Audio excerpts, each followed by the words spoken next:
Board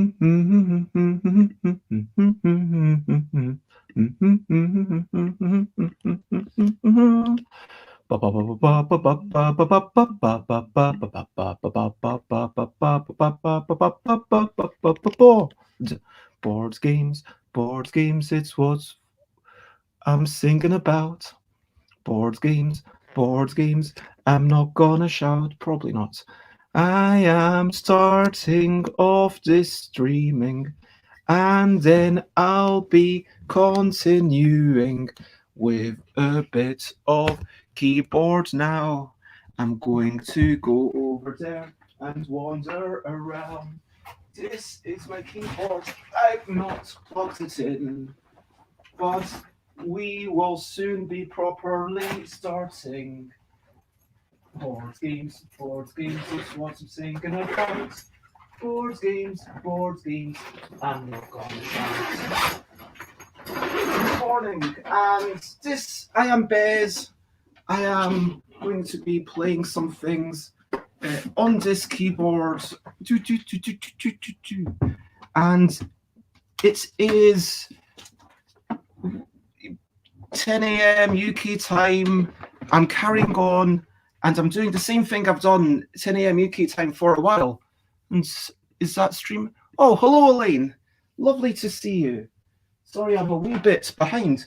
But yeah, I am Bez, and I am, some people might say, blethering about board games, because this is another episode of the Bezzy Beats and Board Game Blether. And let me take that off because, man, I've just been out for a walk and have had some lovely walking. What have all you been up to today? Have you been already walking the dog? Have you gone out into the fog? Have you gone out into the rain? Have you stubbed your toe and experienced pain? Have you climbed up like a spider up the wall? Did you then have a great big fall? Have you had your breakfast in a bowl or a plate? Did you eat something that you hate? I mean, why would you eat something that you hate? Seriously, I mean, just try and make some better food choices, okay? There's no reason to be eating things that you hate, believe me.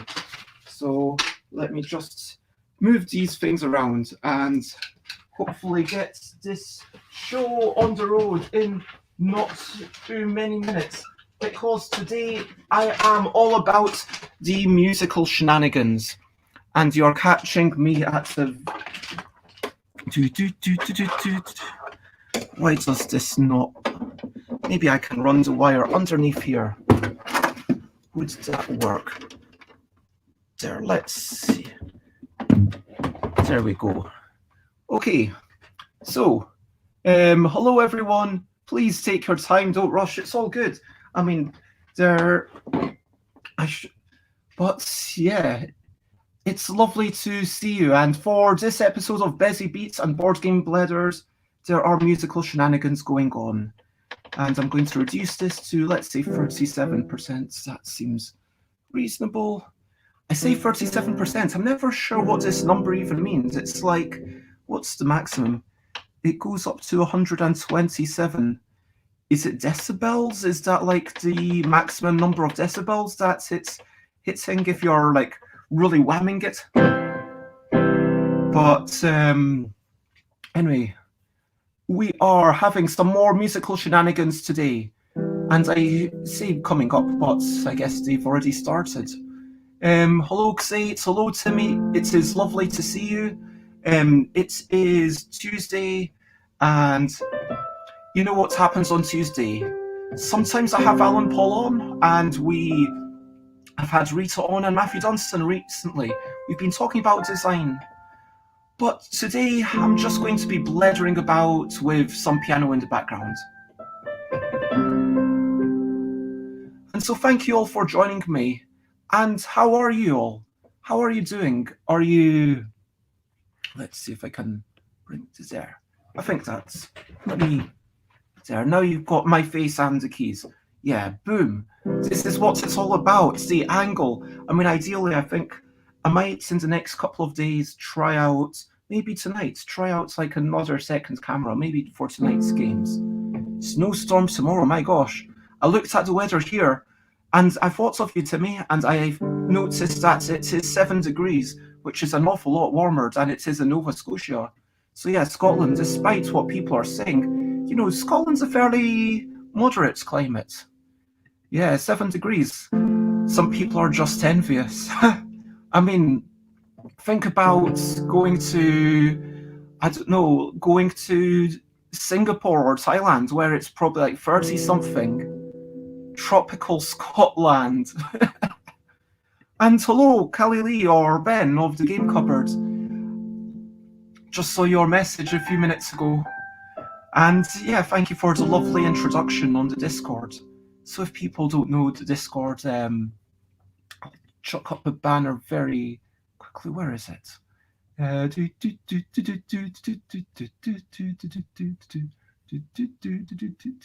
There's the link to the Discord. You go to stuffbybez.com/Discord and then it'll redirect you. And there's a lovely community, and I'm so honoured to have lovely people coming in, leaving such, introductions and considered opinions and thank you for the shout out for, okay, obviously, I mean, it's my thing, so people know it, but it's nice to hear that people are enjoying it.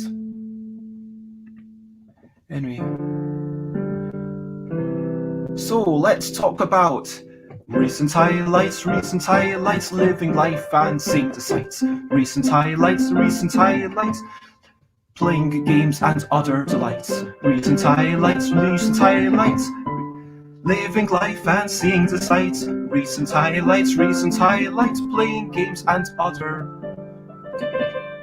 delights.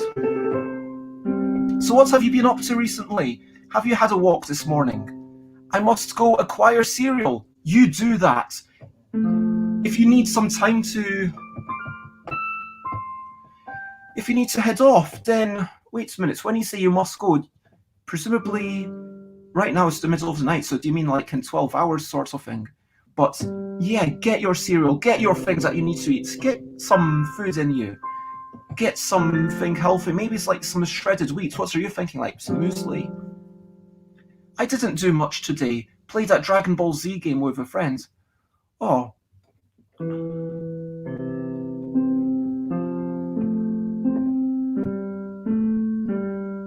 Which Dragon Ball Z game? I've got a bunch of Dragon Ball Z cards. And if at least someone asks, if at least 2 people ask, I normally do something, as long as it's a respectful thing. But yeah, I've got a whole bunch of cards from the Dragon Ball Z trading card game, which I really enjoyed, and it's kind of ridiculous how later on the power creep, everything, just the numbers go up. The Kakarot for PS4. I've also got a couple of the Dragon Ball Z fighting games for the SNES, and I love the way that they do split screen, so they allow you to kind of throw fireballs and all that stuff, and it shows the direction in which everything's going. Yeah, the split screen system works really well, I feel. Fruit Loops and Sugar Crisp the most. There you go. Working at home since 7 this morning. Wow, that's crazy. What is the day job, may I ask?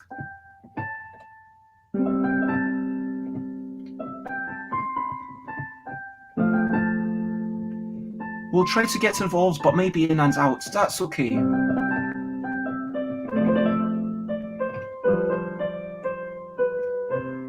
Timmy was apparently a Sega kid who never had a Nintendo. That's totally fair. I got them after they were already old hats. I got the Mega Drive, the SNES, and it was only after that I went back out of curiosity to get the Master System and NES. I was really into the consoles. Oh yeah, Dreamcasts, yeah. Did you ever have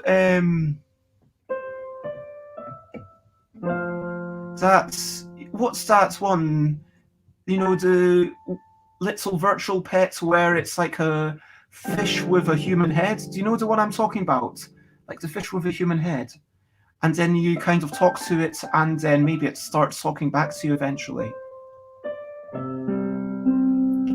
I quite liked Sonic Adventure. That was alright on the Dreamcast. That was an alright game. I was all about, you know what's on the Dreamcast? Choo Choo Rocket, Choo Choo Rocket, Choo Choo Rocket, Rocket, Rocket, to Sonic Adventures. Yeah, exactly. Seaman, voiced by Leonard Nimoy. Exactly, that's what it's all about. And Choo Choo Rocket, Choo Choo Rocket. And Choo Choo Rockets, like you played it online, and then online it was a really different experience because you had all the lag, and so you had to be able to preempt the arrows, so you'd place them about 10 seconds before you wanted them to go down, and it was definitely an interesting experience. It was very different to offline multiplayer.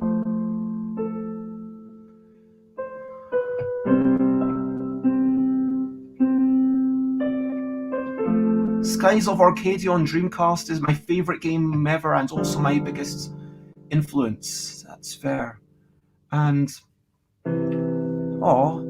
we are both here listening along. Hey Ben and Kelly Lee, but it's lovely to have you. And so, yeah, what have you been up to? What have been your recent highlights?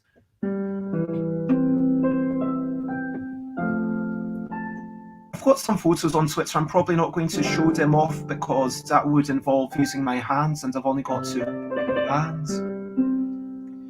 I'm going to talk about my walk and also a wee bit about episode 6, and I'm not going to give any specifics. I'm not going to give any spoilerific territory for my city, but I'll just say that we're continuing to enjoy it, and it's really interesting having the discussion from my mum. So one of my parents earlier yesterday was saying, what do you want to play? And then they said, let's play your game.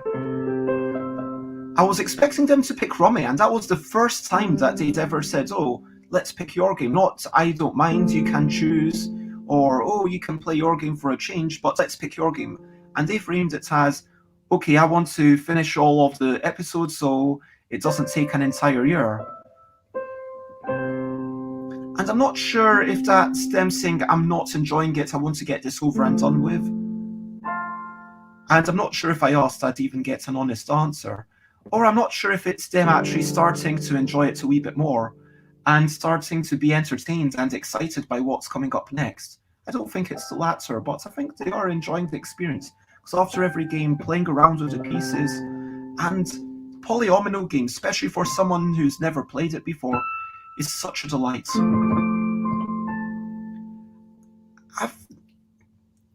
Now, patchwork is good, but does it keep itself fresh? Does it bring out new things? Now, I could talk about, the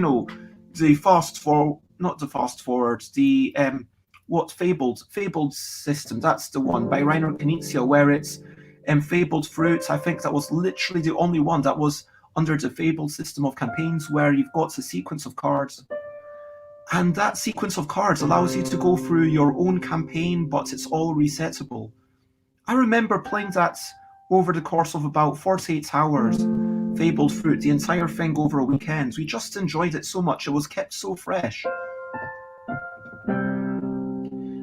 It starts off very simple, and I remember, I think it was with Marta Borowiecka and Konrad Borowiecki.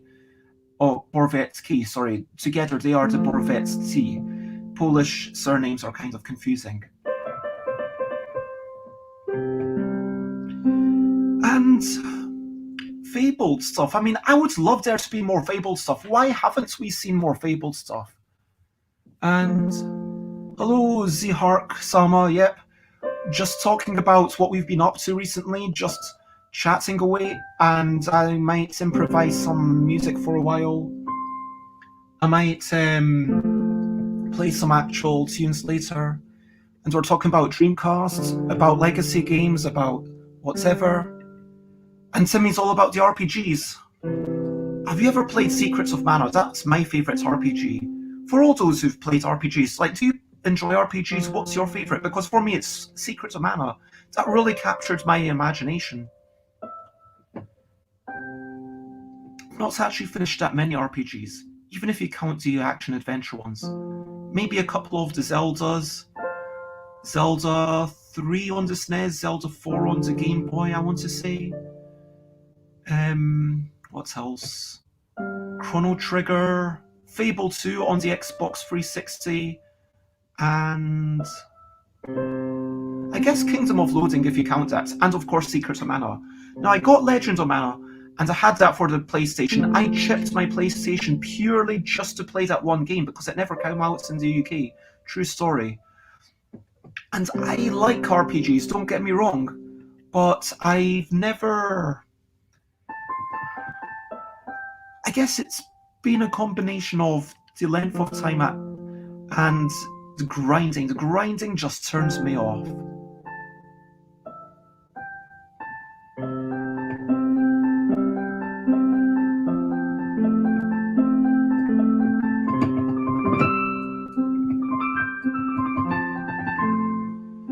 But yeah, sometimes you enjoy a little bit of that.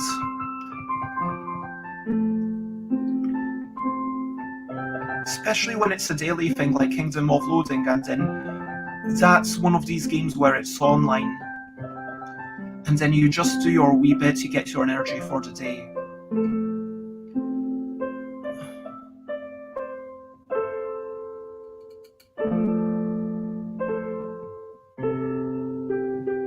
But it's all about capturing the imagination, isn't it? It's all about having that story and making you feel like you're part of a bit bigger world.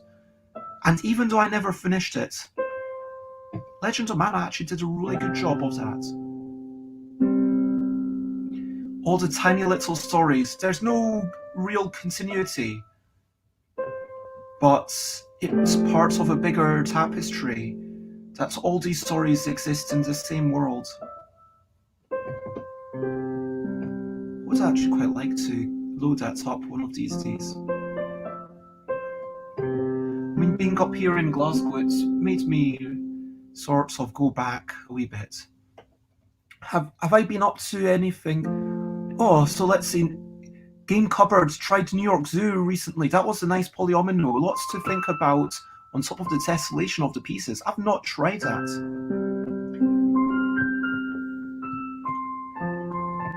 And if you want a polyomino game with a bit more going on, then of course you've got City of Games, who made Frank West, who made Cat, the Cats one, the Isle of Cats. That's the one. So yeah, I've not tried New York Zoo. I'll have to give it a go. But yeah, what have I been up to? That is the question. Or Barron Park, yeah. Man, that's like a perennial favourite at this point, isn't it?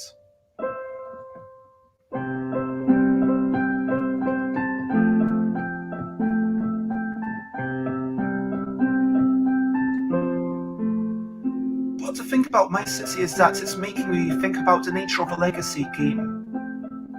Like the fact that it is environmentally unfriendly. But that fact that it has a side on the board that keeps you going afterwards, I appreciate that.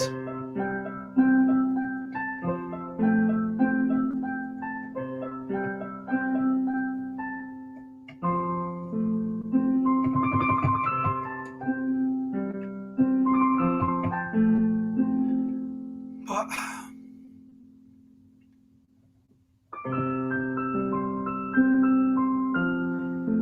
the amount that the game is played is so dependent on the people around the table, because once in a while you've got people who hate learning new games, who play Rummy for a lifetime, and they basically play 2 games for pretty much all of their life. And on the other hand, you've got people who are just into all the variety of gaming, who love gaming as an art form, who just want to be embracing everything that pops up, and you're like, okay, let's try Patchwork, let's try Barron Park. And then through this system you learn more and more about the nature of polyomino games, but we forget that there's all these people out there who don't even know what a polyomino game is. And for those who don't know, a polyomino game is a game where you've got weird shapes, like Tetris pieces, where they're made up of, maybe like a T shape, a square shape, a long shape, and then you're fitting all these things in together. That's normally what happens. It's basically like a board game version of Tetris. And Patchwork, I think, is definitely up there as a classic two-player one of these. If you're playing two-player polyomino games, then yeah, give Patchwork a try. There's so much loveliness going on. But, oh, nice. Did you already go to the shops, or do you just mean return from your kitchen? Feast for Odin, yeah. And someone who's playing Feast for Odin, if you'd never played a board game in the past, I mean, imagine showing someone Feast for Odin as their first ever thing. I mean, it's very much aimed at people who are already au fait, people who are already familiar with board games, already familiar with trying out different things, already familiar with maybe worker placements, polyomino games, and now you're just putting all these different things together that you're familiar with. It's like you wouldn't expect someone to walk and talk if they'd never done either before. You just walk and talk when you're at the age where you can talk and you can walk independently.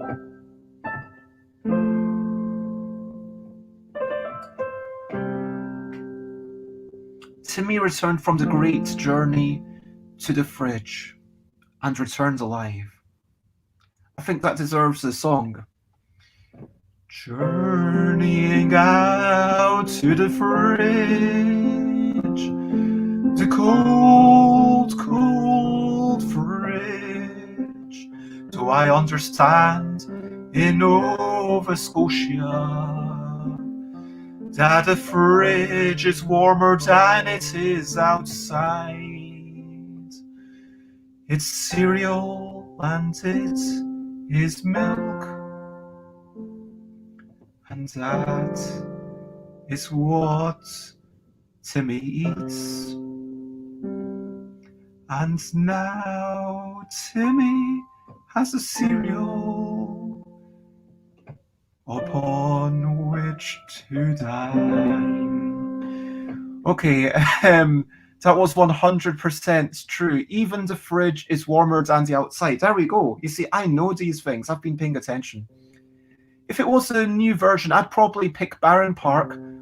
Sorry, if it was a new person, I'd probably pick Barron Park or Patchwork. Yeah, that's fair.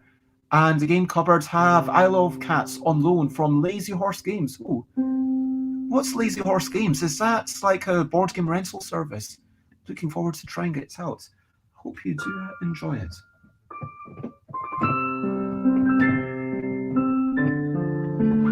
I want to actually talk about, where is it? Okay, I've got a little book. I might not show it because I'm thinking, oh, that's a lovely book. I might give it as a present to someone. But yeah, I've been reading comics. I've been walking around and playing My City, and that is basically what I've been up to. Even the freezer is warmer than the outside.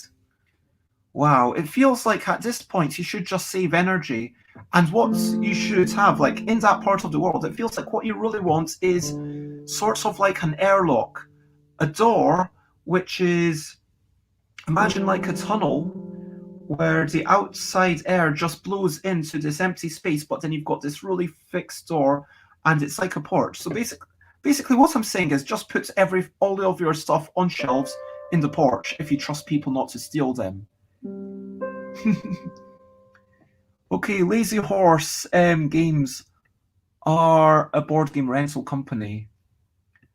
We put beer outside in the snow. It's like a party tradition. But then once it all frees up, that sounds not good. But yeah, get some shelves made on your porch or shelves on the wall outside your house. That seems like what you want to do. And hopefully no one will steal your food. That's the only downside. Someone might steal your food. Like, what if you had a cage, okay?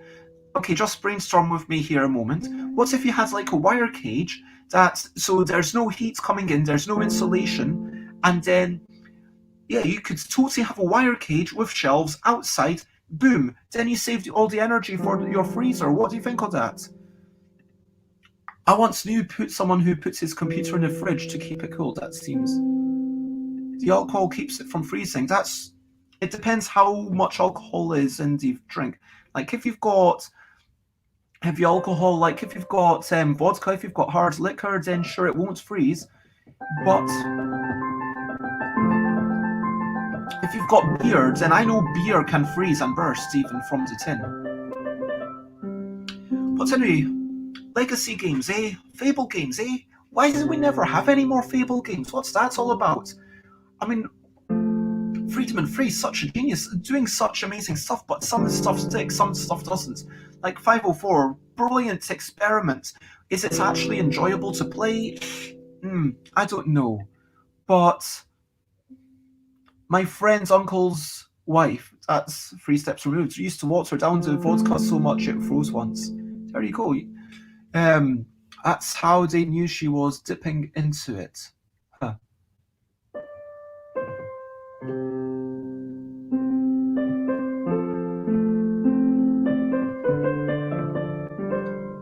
But seriously, why did fabled games never take off?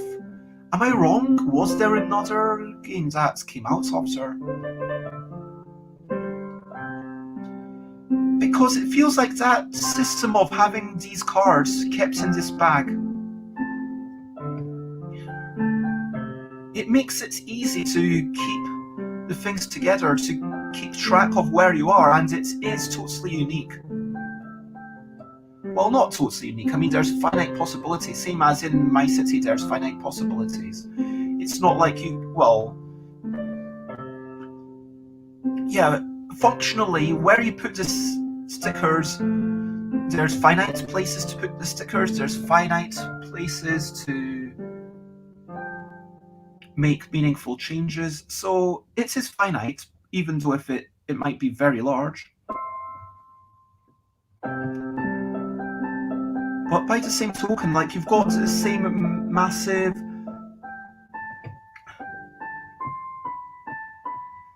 possible number of states from the Fable system. It's not like a typical campaign in the old days where you had, okay, here's game number 1 of Star Wars Rebellion or whatever that you want to play, and then game 1's always the same, game 2's always the same, but game 3's always the same. But yeah, you've got changing of your character, you've got your little character sheets, and sure, some of those games do this, and RPGs have been doing it for such a long time, bringing up character sheets and keeping that. It's about self-expression, isn't it? But if there's enough stuff there, do you need it to be a legacy game? Couldn't you have like little envelopes, and then there's a few more cards, and then you get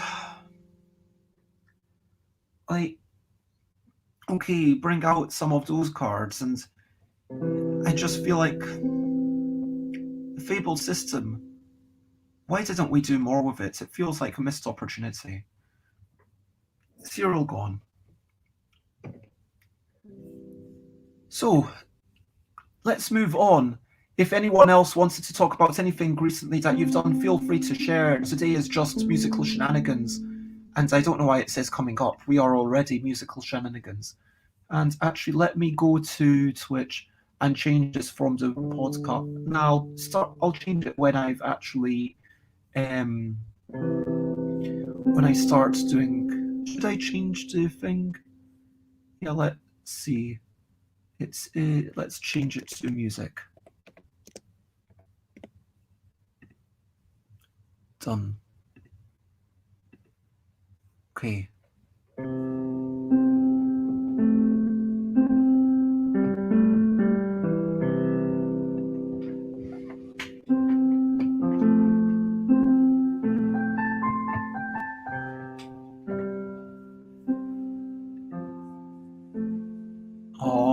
Missing cereal already. Game Cupboard has not really delved into RPG very much. We tried Alice is Missing from Renegade Game Studios recently, which we loved. Oh, that sounds awesome.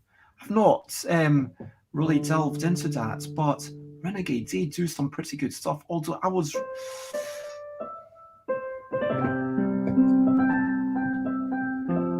had a slight issue personally with the way they approached the exclusivity of that one Alice in Wonderland game that they had 1 year as. Okay. Look, I'm sure that, and I'd be happy to give them right of comments if someone from Renegade is listening, whether it's at the time, right now, or after the fact, and let me know why you rebuttal of everything that I'm about to say, and I will read out whatever you've got to say happily. I'll spend 5 minutes doing a rebuttal to myself. I'll even have you on the show for 5 minutes one Friday, and you can dispute everything that I'm about to say. But look, my issue was that for that International Tabletop Game Day, right, they had this one game that they said, okay, this is going to be an exclusive game.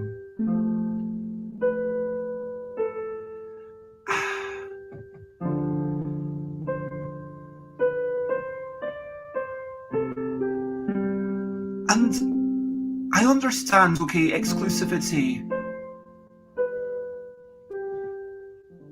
If it's a Kickstarter model, because maybe you can't afford to get it through distribution.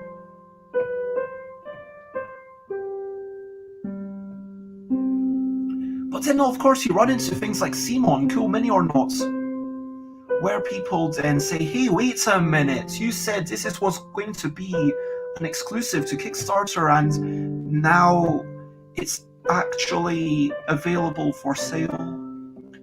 So you are basically installing fear of missing out on us without giving us the full knowledge. That doesn't seem right.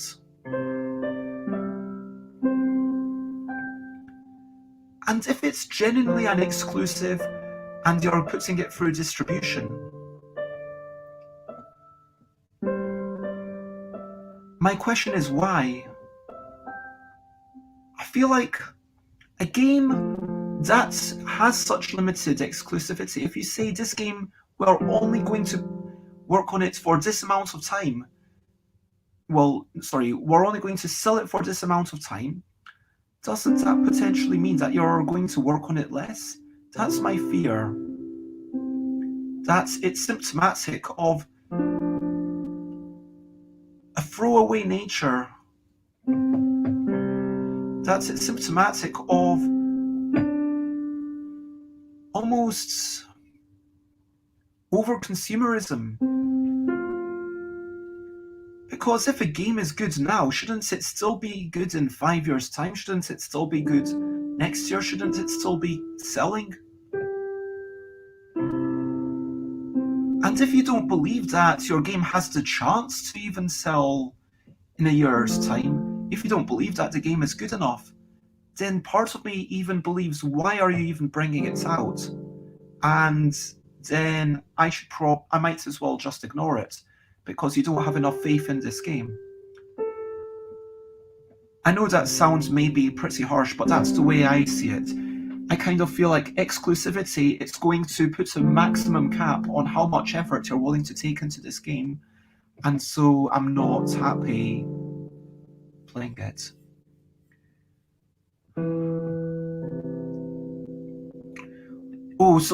No. So just to clarify, Renegade Studios made a game for International Tabletop Game Day. It was not exclusive to Kickstarter. That was exclusive to the shops. But what they claimed was that you'd only be able to buy it on that one day.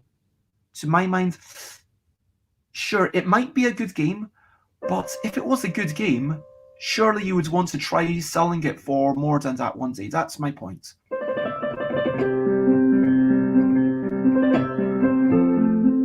Was it, okay, the Kickstarter exclusive is a completely separate thing. That's just Simon. And Zark Sama says the board game market is turning somewhat into a video game market with short-run exclusives. Simon has expansions that you can't get via retail. And I feel the same about them, that they are going to have limited development energy put into it because of the realities of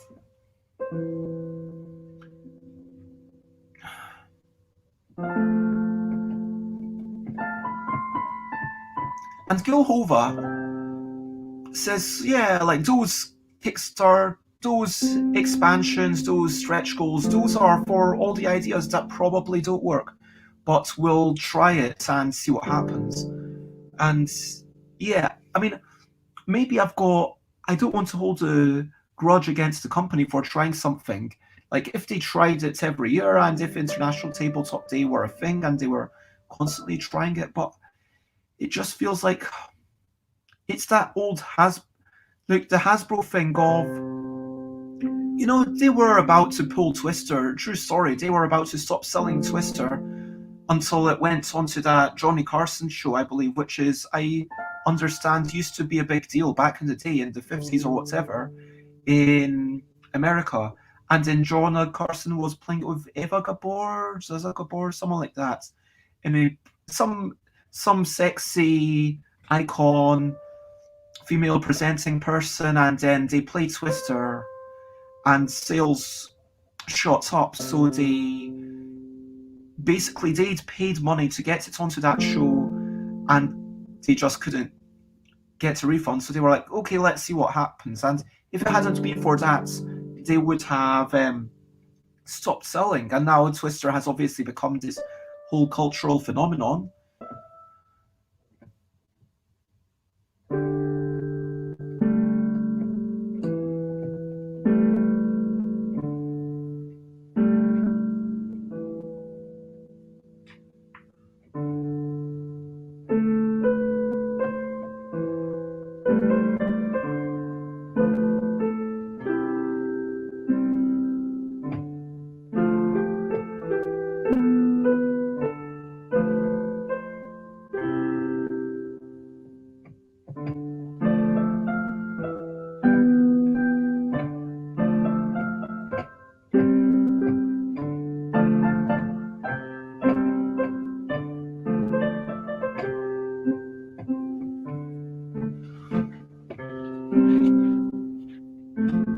Stream elements reminding me that it's stretching time.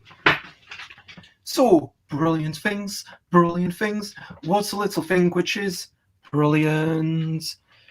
A quick stretch to the side. Oh my gosh, I really feel that. Oh wow. I guess I need to do some longer stretching later today at some point. Okay. There we go. And I'll sit down again. Oh, brilliant things. What's a little thing which is brilliant? So, brilliant things. You know what? I'm going to talk about, bring it back to polyominoes, because polyominoes, yeah, putting those little shapes together, it challenges our mind, and it's pleasing. Back to the, like, Alexei Pajitnov, who invented, some might even say discovered Tetris, because, and yeah, it's so pleasing having these things fitting together. So, well done, Alexei Pajitnov. Hello, Michael. We are talking about brilliant things, and we're talking about polyominoes, and I'm talking about tetrominoes, Tetris, and we could talk about My City or any polyomino game that you want. But yeah, polyominoes, why are they brilliant? I mean, if it weren't for polyominoes, arguably we wouldn't have rooms. But I mean, polyominoes in games, really, it's just so pleasing to put them together. It's such a sense of satisfaction when you've got that wee hole, and that hole is the perfect shape for this block, and then that block comes up, and then he puts it in, and it's like, yes! Whether it's My City or whether it's Tetris, whatever it is, it's just so pleasing. I love it. Do you like polyominoes? Let's not hear the negativity. And Zark-sama, you can give your controversial views as you wish here, as long as you're not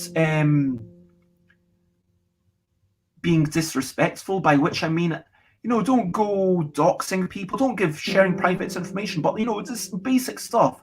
Don't go making things sexual, don't go inciting.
Hello, and thank you for sticking around. I'm happy to see didn't lose too many people. Sorry about that. That was entirely me messing up and being somewhat unprofessional. Okay, yeah. Sorry about that.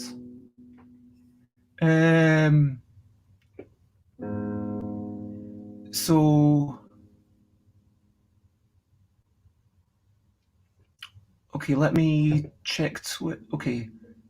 It's like a puzzle. Stream frozen for me. Same here, frozen. Bez, are you live? And hello, everyone. Thank you for that. But yeah, Zark Sama, feel free to share your views, was what I was saying. Thank you so much for understanding. Thank you. Let me lower the thing so you can see the keys, and let me push my thing in so you can see my face again. Anyway, we were talking about polyominoes, and if you want to share your views on Kickstarter, I would be happy to discuss that. But yeah, thank you. Kickstarter. I know some people say that nothing should be on Kickstarter. I mean, if you want to have that some sort of discussion, then maybe we need to have you on Kickstarter at some point. I know some people say that big companies shouldn't use Kickstarter. I know some people say that you shouldn't be allowed to go to Kickstarter unless you're like less than a certain amount done. Oh, I am a year older today. Wait a minute. Are you saying it's your birthday? Is that what you're saying? Is it your birthday, Timmy?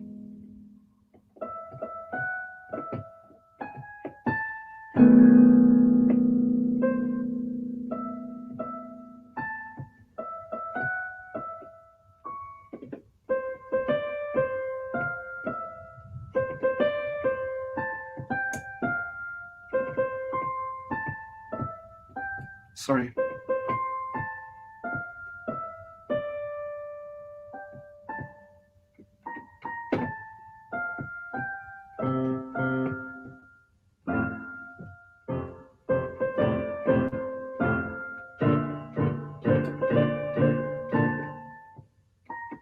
Sorry, but at first it sounded like a version of Happy Birthday from a sinister horror movie. Oh, I should try that. Like, what would it sound like from a sinister horror movie?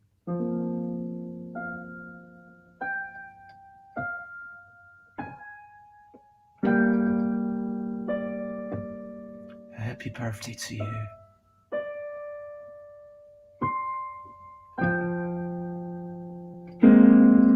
Happy birthday, dear Timmy.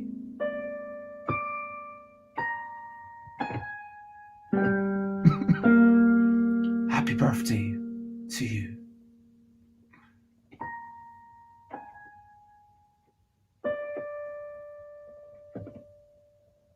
Happy birthday.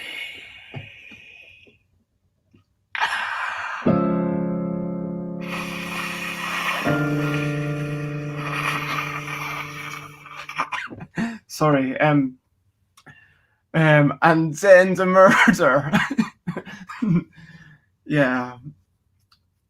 So, yeah, in all seriousness,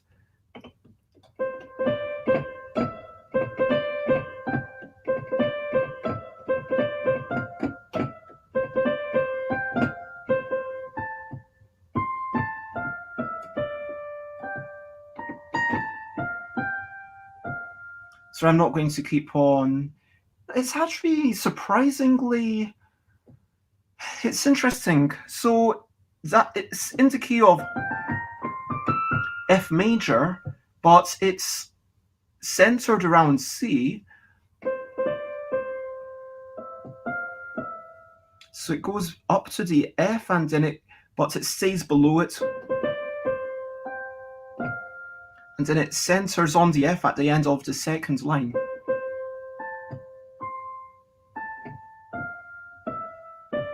And it keeps starting around that F, but it never comes back. Sorry, I'm going to get rid of. But in a playful manner, I think it actually uses every single note in the scale. And it's actually, there's a lot more going on in that tune. We just sing it all the time. But now actually playing it, I realize, wow, there's actually quite a bit going on in that tune. I feel like I want to, yeah, that's not a simple tune at all. Okay, so Sie Hark Sama. But yeah, sorry.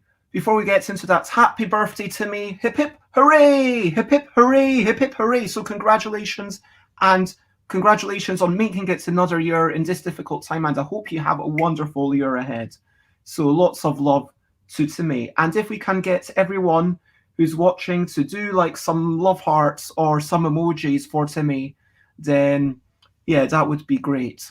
And I'm going to do, yeah, just do some love hearts or something for Timmy.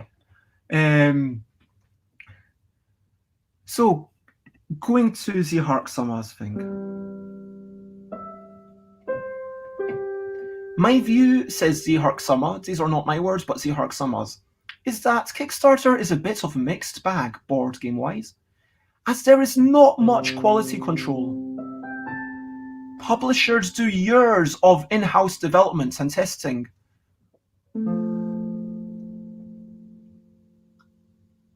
Maybe. Whereas a lot of board game projects are one person and haven't done as much developmental work. There are also some cases of a game being overproduced, where some of the game components are more expensive than they should be.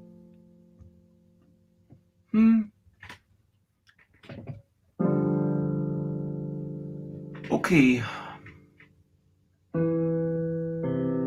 That's not as controversial as I thought it was going to be. I've heard a lot of people saying similar stuff.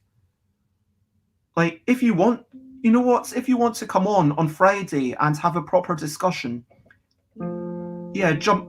This is an open invite to Zihark Sama and also anyone else who I trust and respect. Come on Friday and we can chat about that thing. But yeah, if you want more of a two-way conversation, because right now I'm aware that I am very much controlling this conversation. I choose who to show on screen, who to not show. And it's going to be faster for me to talk than it is for you to type.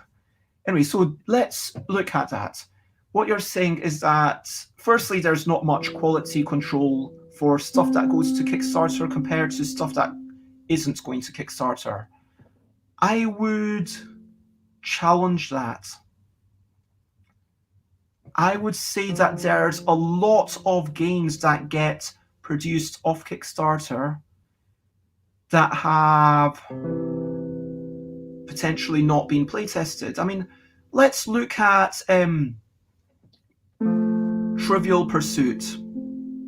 Do those questions get playtested? Is there any point in playtesting those questions? And yeah, exactly. You're trusted and you are respected as well. You're respected by me, but also you're respectful. And so I would say that having worked for a few...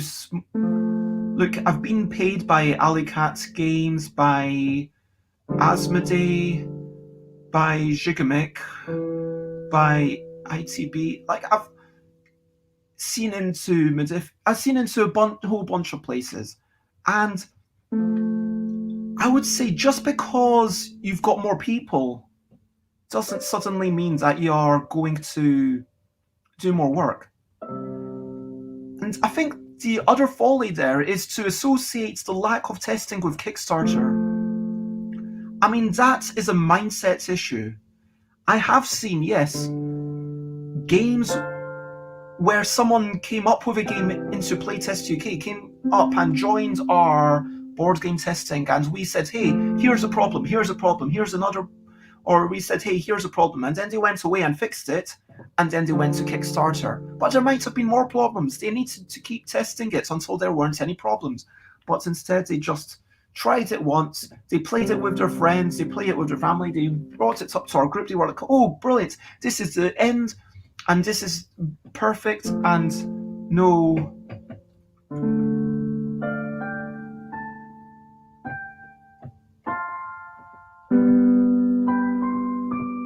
No, that's not the end.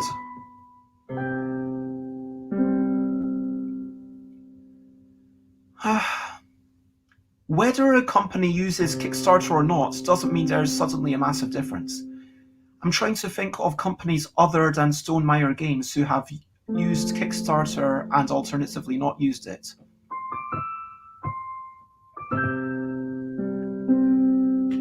Are you going to tell me that Stonemaier Games is less a victim of being... Okay, so you've got a couple of things there. Firstly, quality control, which ties into the in-house development and testing and development work. Secondly, being overproduced. I think that's the two things. So, overproduced.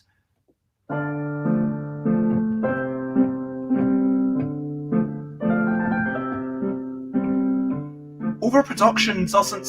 It's more of a mindset. I don't think there's been any substantial change in Stonemaier Games' output. We've got linen finished rulebooks, we've got pre-painted miniatures, we've got all sorts of things where we might say, this is a deluxe edition, right out of the bat.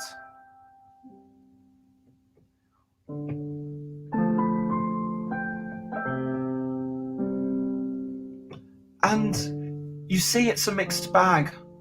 I think the key thing is that when you're on a Kickstarter, you realize how much you need to put an effort into the marketing.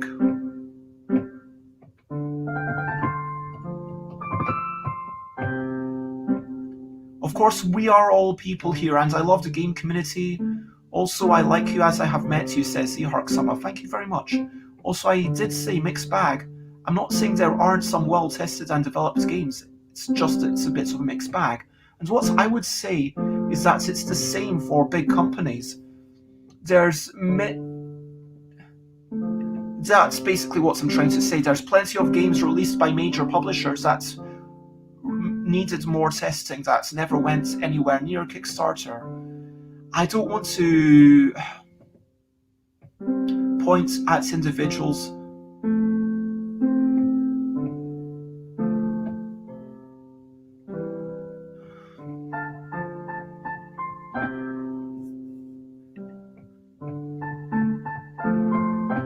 But yet, let's say there's one person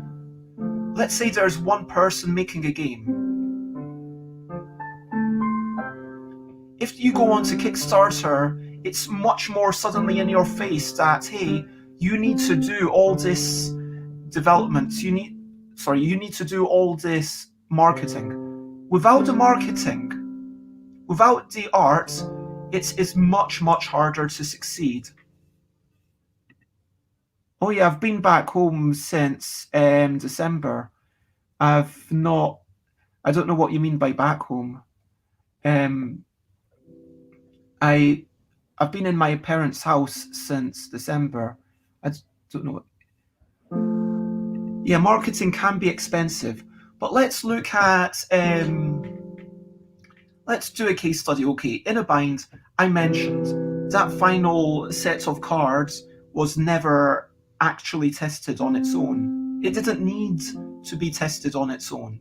It's not the kind of game that it needs to be tested on its own.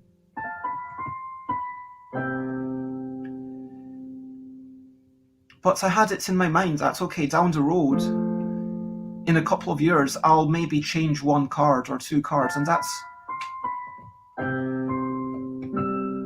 I'm going to say there's 1.5 cards change between In a Bind and Yogi, and for Yogi, there's 1.5 cards that I would prefer were not there anymore. I think that the half card I might be able to get changed, but the one card I don't think Gigamix is going to change because they want to keep it similar to it. Anyway, the point is that I just feel like overproduction, and I just think that there's something of a survivor bias. I think there's something of a bias towards things that you've heard about, and I just don't think that if someone were to do a proper analysis, if you could do an analysis of everything on Board Game Geek, everything that's, let's say, everything that's been released in 2020 with a Kickstarter attached, and everything that's been released in 2020 without a Kickstarter attached. There's way too many games to do that, but if that could somehow be automated, I would be really interested, and I would hypothesize that the games that have a Kickstarter attached would maybe be 0.1 point higher, if anything. That's my estimate. Because it doesn't mean that you do less development. If you weren't going to do development, if you weren't going to test with people for a Kickstarter, you probably weren't going to do more of that if it wasn't at a Kickstarter. But what Kickstarter does do is it means that you spend a little bit more effort on art. Now, is that going to be art at the expense of development? I hypothesize that art is normally in addition to the development.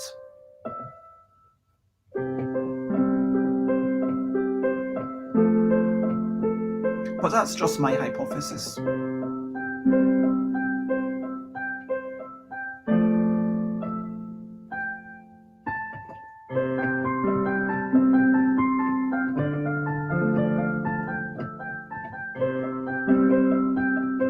Man, nice love. I was looking at the loop pedals last night, and then I realised that it's not just the pedal, you need to have a proper system. The nice thing about this keyboard is that it's got speakers on it.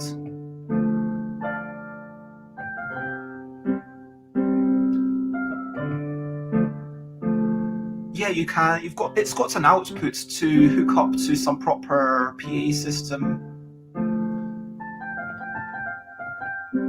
but it's just like plug in and away you go. So in order to get a loop station working, I'd need to get the speaker and everything. And I guess also the microphone.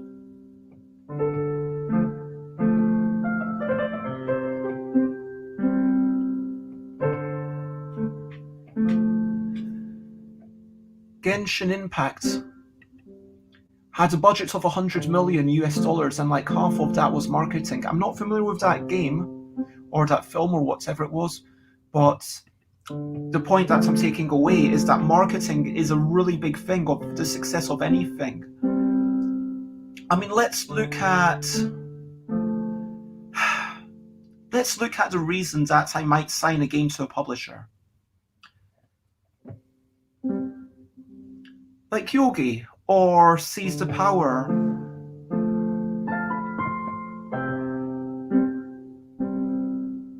Or whatever. So sure, maybe they've got a budget, like Yogi. They had a budget to do things that I hadn't even expected.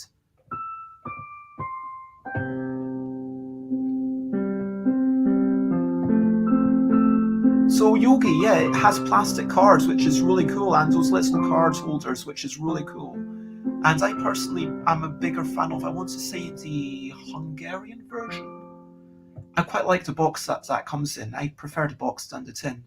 But, except that I can't read Hungarian. So yeah, they have made genuine improvements. And I know a lot of people who would think that the new cards are nicer illustrated. And so let's look at in France. Why has it sold number more copies in France alone than I ever managed to sell in the UK? Why is it selling so much more per year? Why am I making more money with that than I was able to make when I was self-publishing it, despite the fact that I clearly keep a bit bigger percentage when I self-publish? Well, the reason for that, I would hypothesize, is largely down to reach. It's largely down to marketing. And why is it selling so much more in France than in the UK or America? I mean, I think I would be allowed to say that it's selling at least 5 times more in France. The French version is selling more than 5 times as many as the English version. And that's quite surprising if you consider the size of USA and UK and Australia and English-speaking countries. But it's because they're really established in France, because they're doing all this marketing, because they're going around schools, they're chucking it into, well, back in the day, they were going to all the conventions. They were having point of sale stands and stuff. Like, my understanding is like they had little cardboard cutouts of the Yogi person. It's all marketing, and that marketing sees a return. And then you end up, when you've got a Kickstarter, you do marketing on Facebook and then, or whatever, and then you see in real time, hey, with this £100 that I spent on this, now suddenly I'm getting £1,000 worth of pledges. And if that's the case, then you want to keep spending that £100 again and again and again and again as quickly as you can, and keep building that up, building up that cycle And so for that reason, with Kickstarters, I would say that it improves in the marketing. Does that mean that the development is worse? Not necessarily. It just means that you hear about the games more. Yeah. Also, the other thing I would say is that the badly designed games or the badly developed games from yesteryear, before Kickstarter, or current year that have nothing to do with Kickstarter are likely to be games that you've not talked about. And yeah, whereas like if it's marketed on Facebook, on social media, I think that it's more likely to be the kind of thing that you get to hear about. Now, would I review a game that's about to go into Kickstarter? I am hesitant because reviewing a thing takes effort. It eats into my potential playtime. I don't have, especially right now where I am, I don't have infinite potential to play games. I don't have, even back where I was in London, I don't have infinite potential to play games. And I would rather play games that I think might be good. I'd rather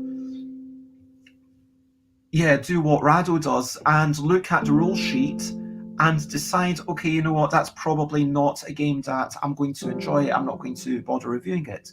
Would I be part of a marketing train for a Kickstarter? Absolutely. And I've told everyone that there is a song that I'm going to sing again today. I'm going to work out a keyboard thing towards the end of the day, which I was paid 20 quid. I said, okay, I'll do it for 20 quid. I might raise that price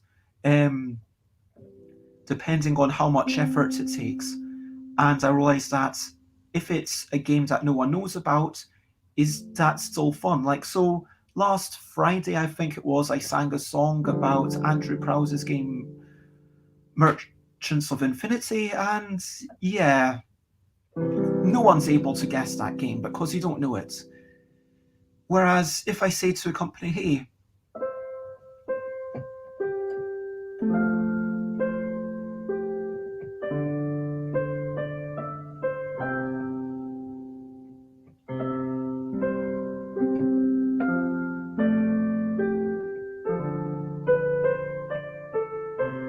so I was originally intending that,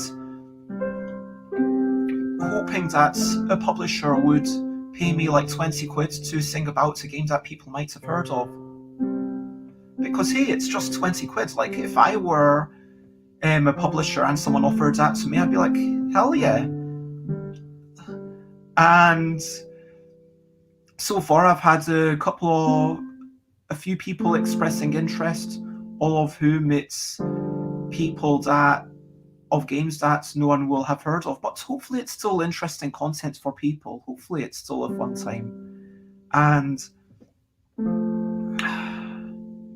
yeah, this whole notion of having a paid advertisement as part of your thing. You want to make that advertisement entertaining to your viewers. And that's why, let's say some company were saying, hey, I want to do a giveaway as part of your thing. I would say, you know what? If you cover the costs of the giveaway, I'm not going to charge you that much to do a giveaway, because it still feels like it's adding value to the people who are here. Let's say I had a company every week saying, okay, we will do a giveaway. What I really want to make sure is that they are actually doing it. I want to chase them up, make sure that they've actually sent it. And frankly, yeah, if it were, I kind of see it as, how much worse is it making the show? And how much effort is it costing me? Because that 20 quid was basically thinking, okay, it's not making my show any worse, hopefully. And if people say, you know what, that does make the show worse, then I'll definitely start charging a bit more, or stop doing it altogether. But if it's a, hey, a quick shout out, a quick logo for someone, well, arguably that makes the show slightly worse because maybe you don't want someone's logo in the corner. But yeah, sorry, I'm getting into this whole tangent about advertising. And yeah, if every week it was like, okay, the person who wins the game this week on Tuesday evening, and all, or there's some sort of Tuesday evening raffle, and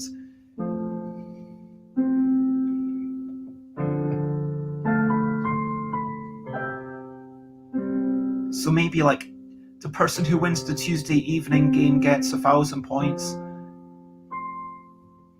And you enter the raffle by putting in 250 points.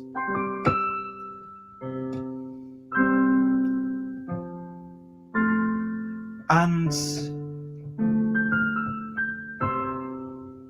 yeah, maybe every Friday there's like a thing that I give away. And if I were to do that, would that be making the show worse for people? No, I don't think it would. I think people would actually quite enjoy getting those free games. So for that reason, that feels like a fair thing to do anyway. And Zihark Sama says the tangents is fine as it's interesting. And I've talked with nice publishers and really, really shady publishers, says to me. And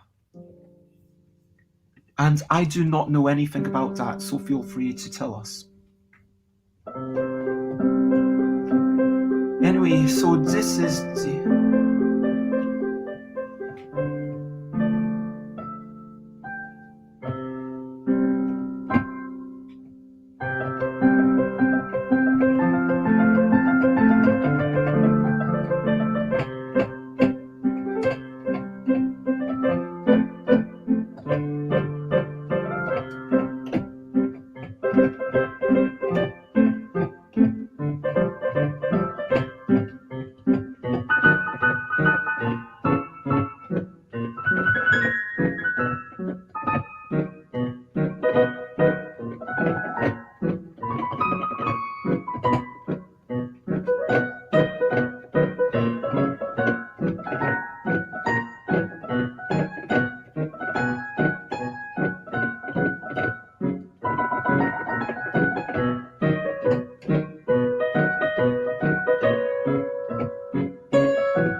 I forgot to actually say something in the recent highlights.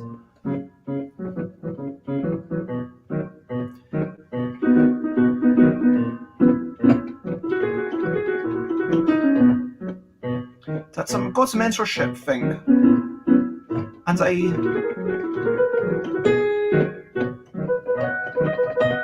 have a first meeting on Thursday.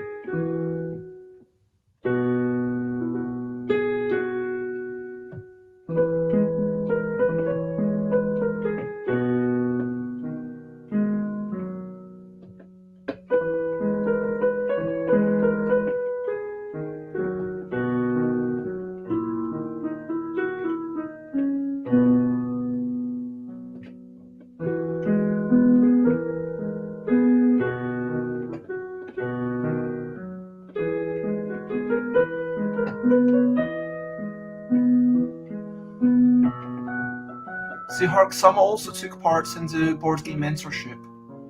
Was that as a mentee or a mentor?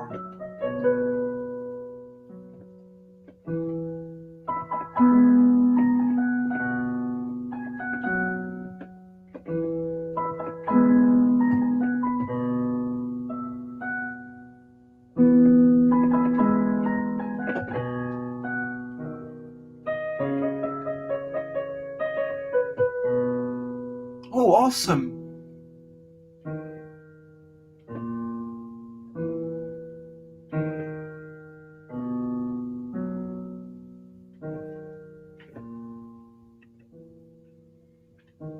Timmy has been approached by 4 publishers. One of them seems good and they are waiting for a vertical slice from me. They are a large, well-known company. Nice.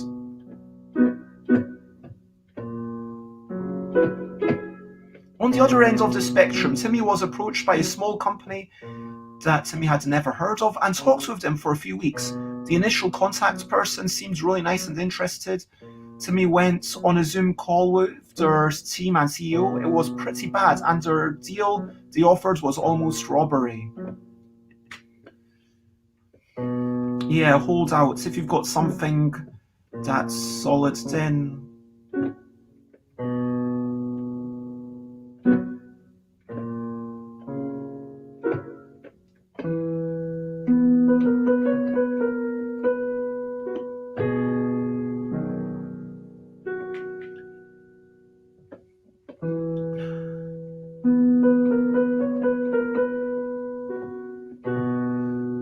This is quite nice. I like the... Sorry, I've never played this before. This is just me improvising, but I'm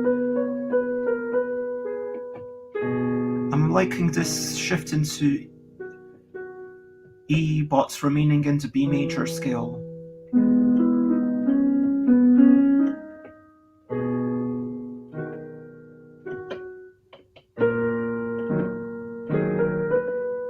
No, that's not good. Sorry, I'm just...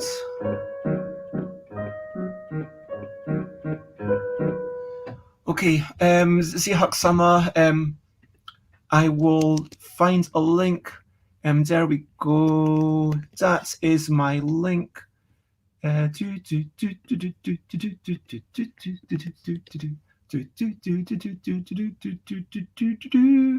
So Zihak-sama asks, any advice on what you should be looking for in a deal, as I want to get published eventually?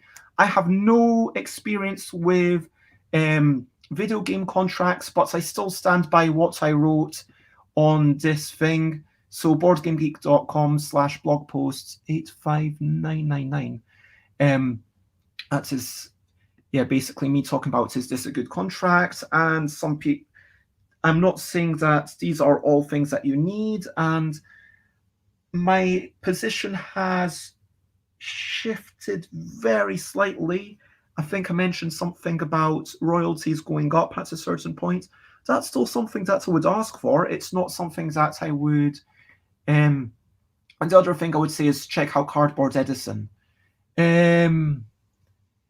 Yeah, I'm aware that you're a board game designer, but I'm just because there are also video game designers, and Timmy's a video game designer. Timmy says the small company was shady too. They did not say where they were based. They were legally incorporated in a country they had never been to.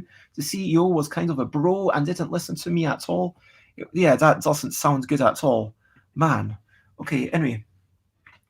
But yeah, for is this a good contract? Sorry, check out my thing there. I was going to... How can I get access? I have too many books in a pile. There we go.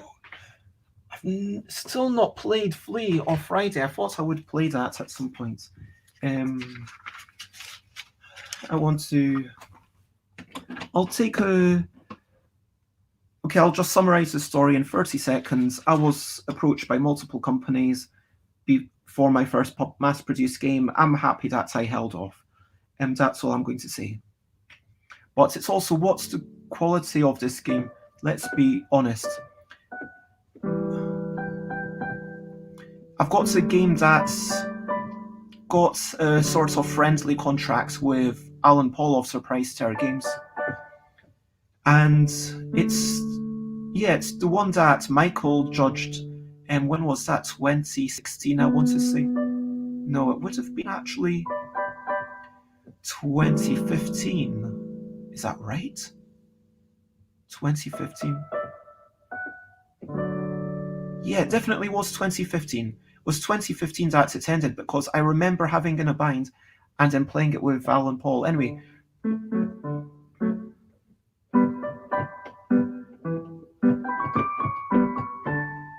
So I've got a wee 2-player game.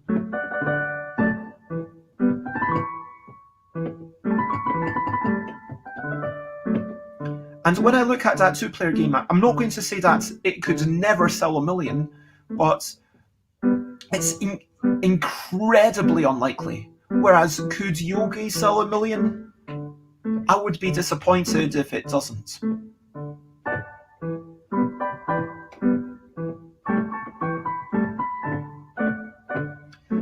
Now, that's a pretty tall order of measure of success.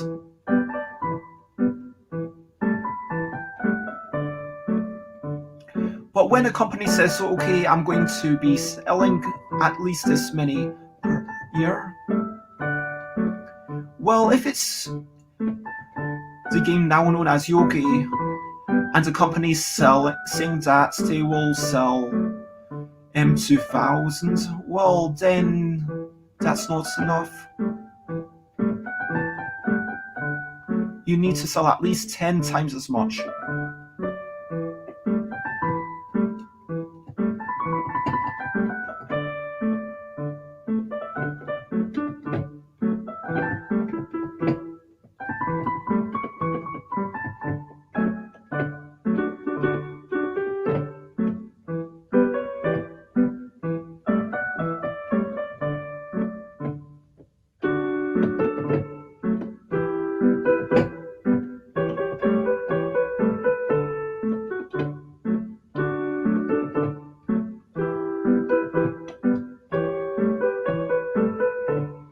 Anyway, so most games, let's be honest, board games, they sell maybe 1,000 copies.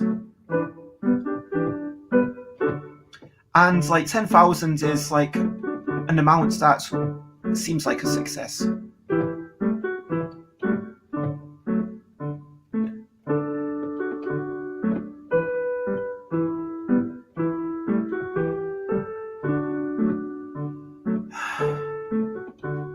And to me, like, there's a reason why Gigamic was able to afford to put plastic card holders and plastic cards. It is because of the economies of scale. And I heard from the boss, and I trust them, that they invested a good bit of money, and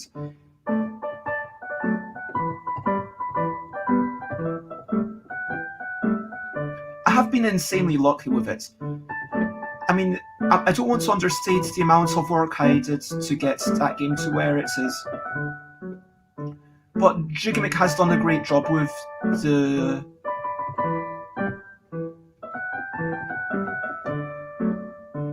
kind of getting it out there, having a wrestling ring.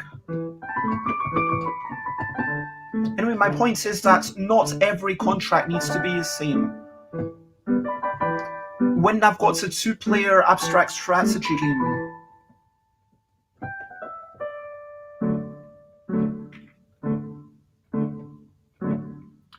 then that's not going to quite. 5,500 would be break even for me if I get funded. That's the thing, like, this is 5,500 people or 5,500. Like, when I first launched my Kickstarter, when it's just you, like, that's the thing, like, a bigger company has more resources.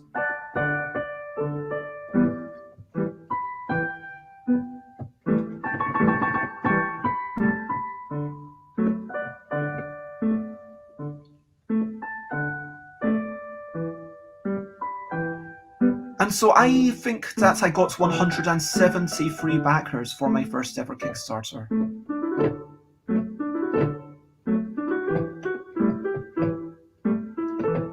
I printed 1,000 and that sold out. And then I printed another 2,000 on the advice of Leisure Games. I said, look, I'm just asking you for advice. Do you think I should print 1,000 or 2,000? And Mike Berry said, well, if you continue doing work on it, if you continue sharing it with people the way you are, then yeah, you could easily sell a couple of thousand, go for it. And I did sell through that.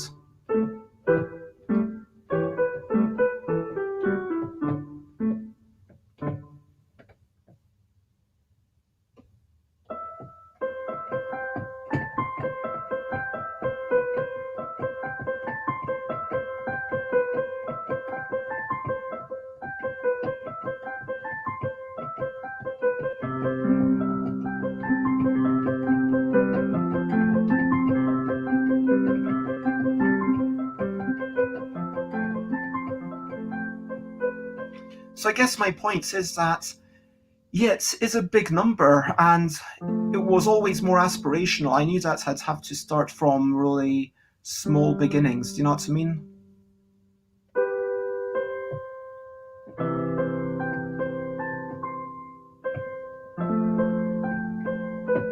Shouts out to Penguin Cafe Orchestra.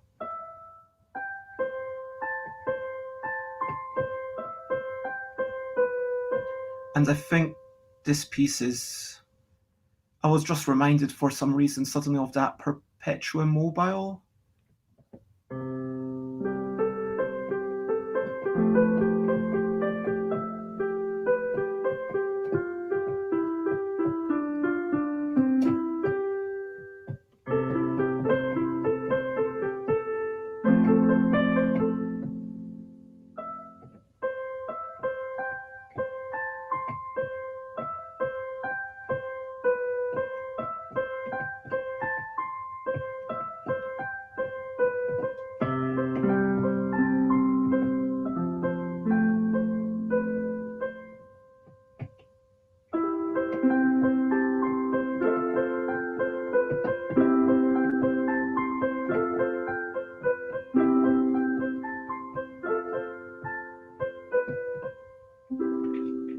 I bloody knew that was Penguin Cafe Orchestra, says Idol Michael. Yeah, a lot of it is just me meandering, but then once in a while it's... Yeah, just that bit. If I'm playing something by someone else, I will give them a shout out. I guess my advantage is no physical manufacturing costs, because it would be all digital. Unless it got popular enough that I could justify a physical release, but I doubt that. Yeah, especially in this day and age. I mean, with video games... And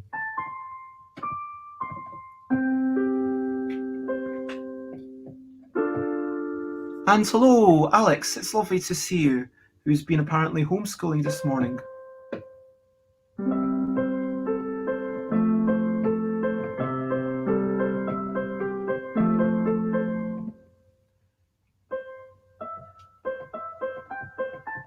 I'm wondering what if it was the other way.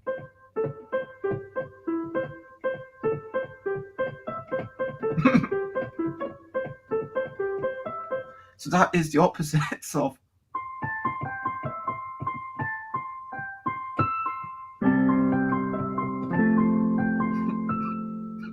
That's like, what is it? You know, Bang, and that's Chinese version where, you know, they twist it and say, oh, it's a completely different thing, not that it's all the same. But,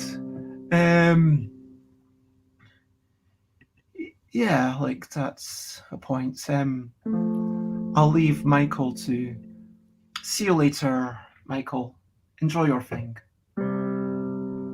You know what?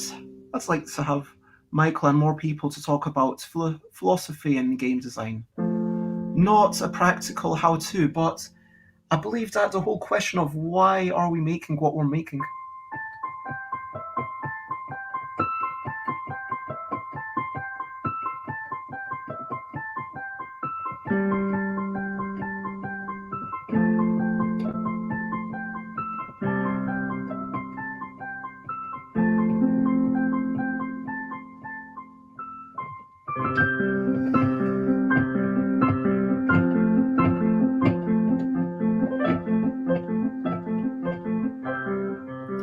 Okay, so Z Hark Sama asks, any advice on sales pitch sheets or pitching, as I'm at the point where I'm starting to look into that?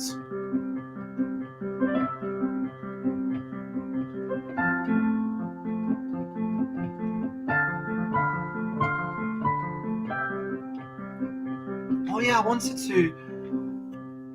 wanted to talk about. I wanted to ask. Okay, I'm going to stop the music just for a second. I'm going to have a wee drink because I've not had any water yet today.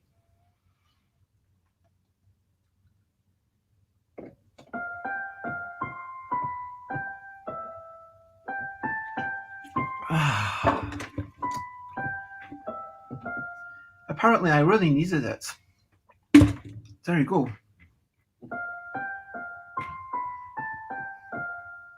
So yeah, I'm going to apply, send an email over to Tabletop Live Network because it sounds like even though I've chosen to not go affiliate, they might still accept me into it, which is a change in policy, which would be really cool.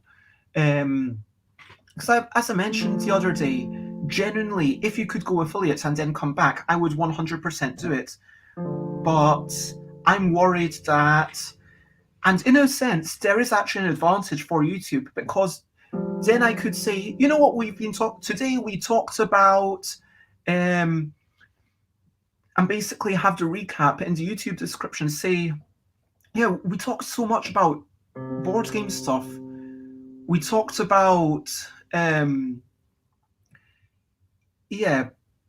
publishing and contracts and My City and Polyomino games and Kickstarters. Yeah, it was a lot of it was a surprising amount of board game chat.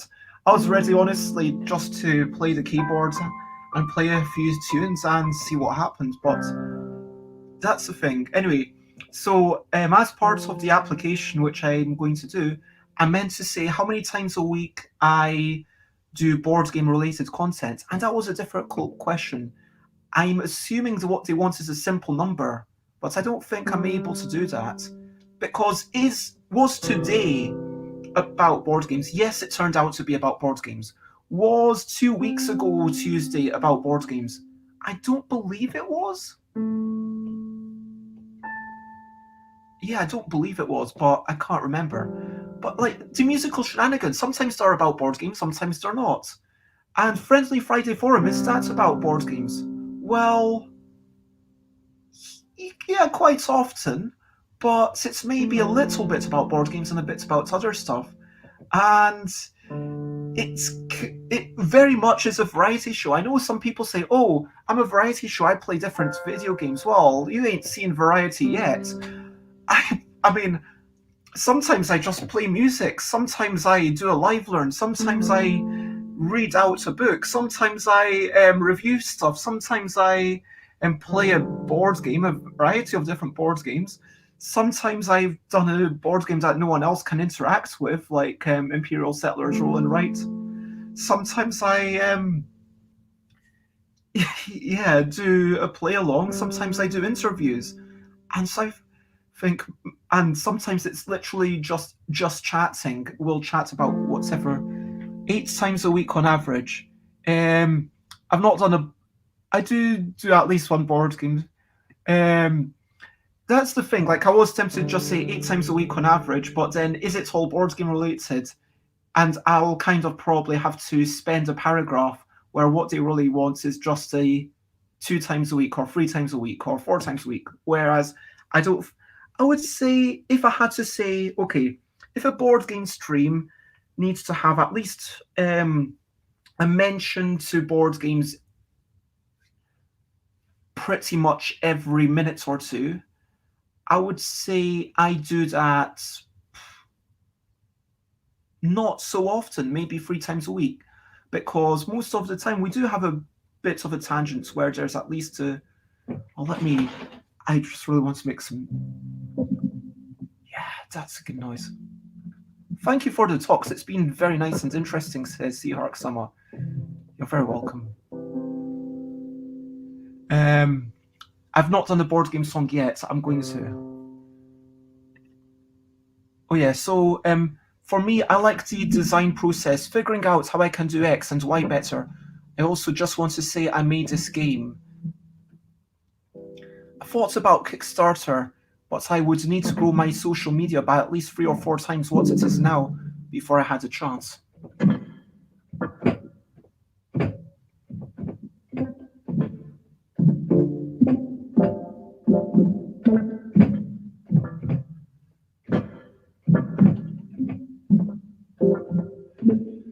Yeah, you shouldn't expect to see more than 10% of your audience.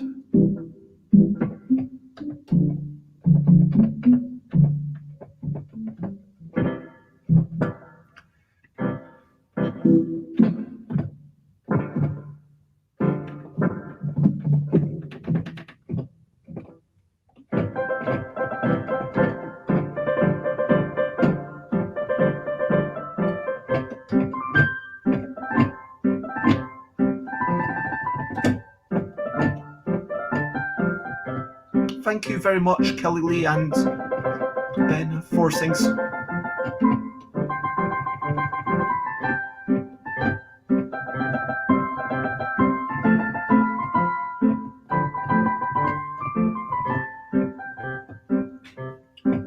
So yeah, we had a question about pitching. Oh yeah. Any advice on sales sheets or pitching?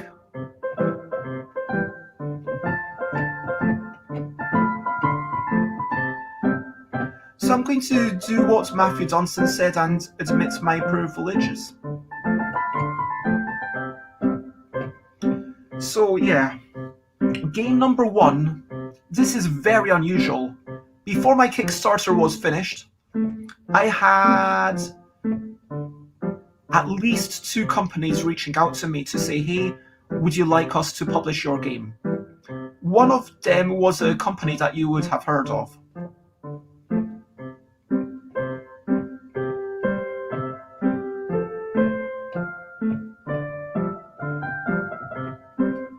So one of them was a company who has access to Barnes & Noble. And I had a few of their games. And I was thinking, wow, this company's reaching out to me. And they obviously saw something special in the game that would be now known as Yogi, back then as in a bind. And I've never really had to pitch from a point of view of I have absolutely nothing. That is a privilege, and that makes me potentially a bad person to give advice on this. I've done one sell sheet, and my feedback was, this is a terrible sell sheet. Why did you put so little effort into your sell sheets? Which I thought was a bit harsh, because actually I spent a whole day on that sell sheet, so clearly I'm not good at sell sheets. Anyway, the other company was a Russian company that I'd not heard of. Oh no, wait. I got 3 offers to publish the game. So one offer was from a company that I knew and I still know and respect. I've not met them personally. Second offer from another company that I know and you might have heard of and I've had personal encounters with in the past, and I'm friends with the person in charge, let's say. Third offer was from a Russian company I'd never heard of. And I was like, okay, do I give it to them? Do I sell it to them? And I decided not to. Anyway, this is a long-winded way of me kind of saying, look, in a bind, Yogi, I feel like, yes, this is going to sound egocentric, but it is a very good game. It's very simple, and it has the potential to go properly mass market. I believe it was in some branches of W.H. Smith.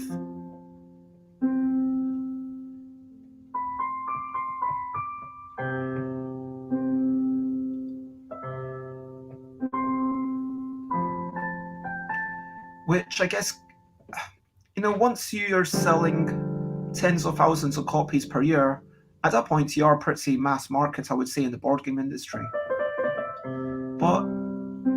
And it's not like it's dying away or anything. And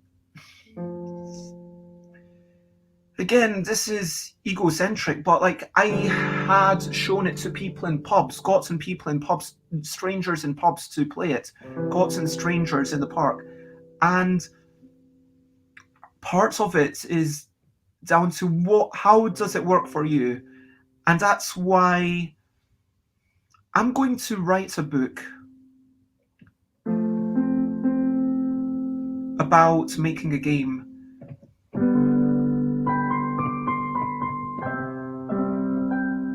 And that pitching process, I'm not going to lie,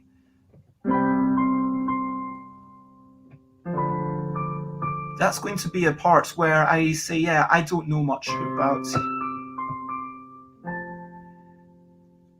The important thing is that you can show how good your game is in at least one way. If you can think about how would you be telling someone at the end of the day why, if you can do a 30-second advert to Hasbro, that's what they like. Because Hasbro wants the designer to be able to show them why the game is good, because then if the designer can show Hasbro why the game is good, then Hasbro can show the consumer why the game is good. Does that make sense?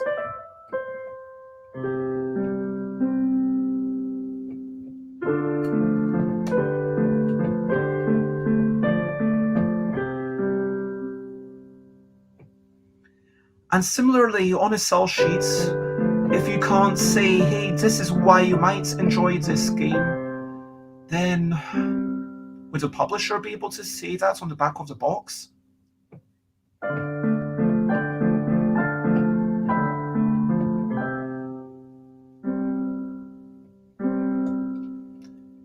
You need to be able to, if you want to be able to present it to a publisher, then you as a designer need to help that publisher see who is the target audience. How can this game be sold?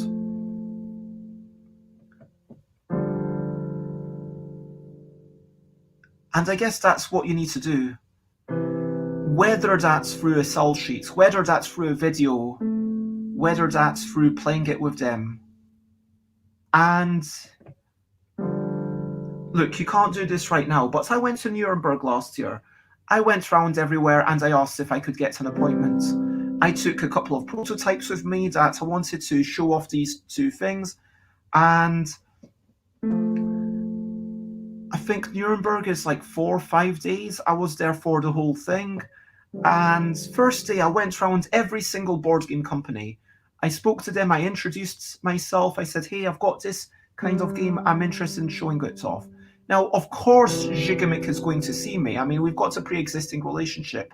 And I've just been sent an email where they say, hey, we owe you this much money, it's going to come on the way. And hey, I'm retiring now, by the way, I'm leaving the company, but this person's going to take care of your account. And if you want to pitch games, send it to this person. So I've got, I've got a pre-existing relationship. And if I speak to Yellow, I am coming from a place of privilege that they've heard of.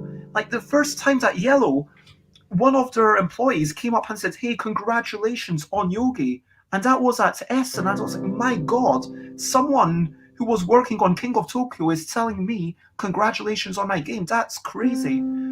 And so could someone else go up and say, hey, I've got this game. I could fit. Do you have any gaps in your schedule? If you say that to someone on the first day, right at the start of an industry thing, you might still be able to get an in.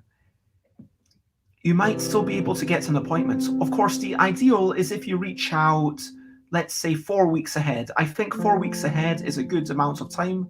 And that is how I would personally do things. That's how I work well. I don't like writing. I don't like making sell sheets. It probably reflects itself on the kind of media I create. I do a lot of streaming. I like to be in person. But yeah, to summarize it, I would like other people to also pitch in. But it's kind of show off, why is your game fun? Why is your game different? Why is your game worth being played by a consumer? If you can think about how the company would sell it to a consumer, then you've got a good chance of being able to sell it to that company, if that makes sense. I couldn't expect to kickstart.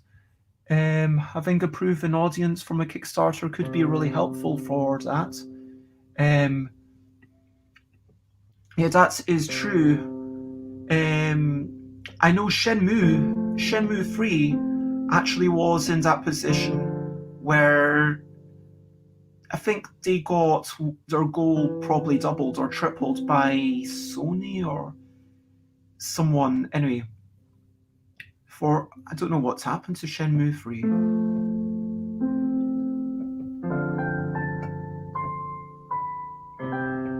So yeah, they wanted to show that there's first a demand, and then the publishing company gets some.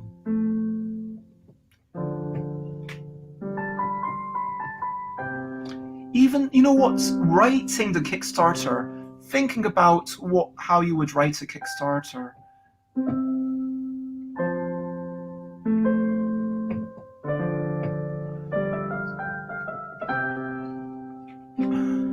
I'm just going to point out that Alley Cat Games is still using some bits in every single Kickstarter.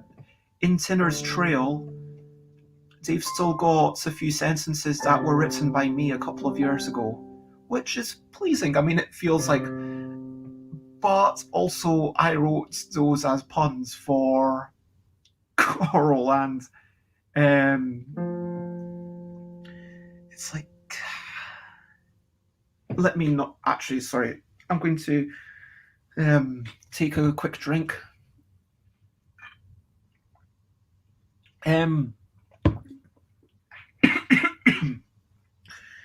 would say...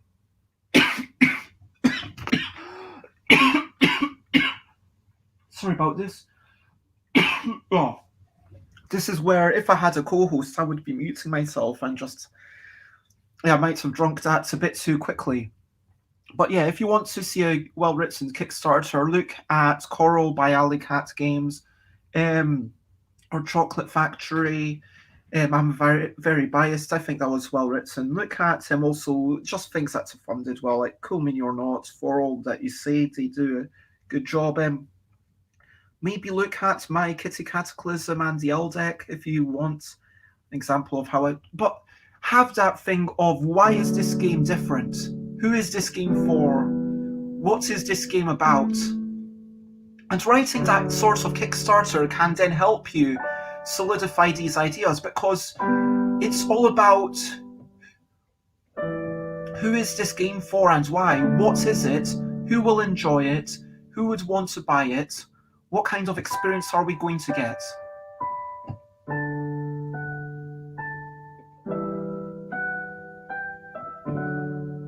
And can you communicate that?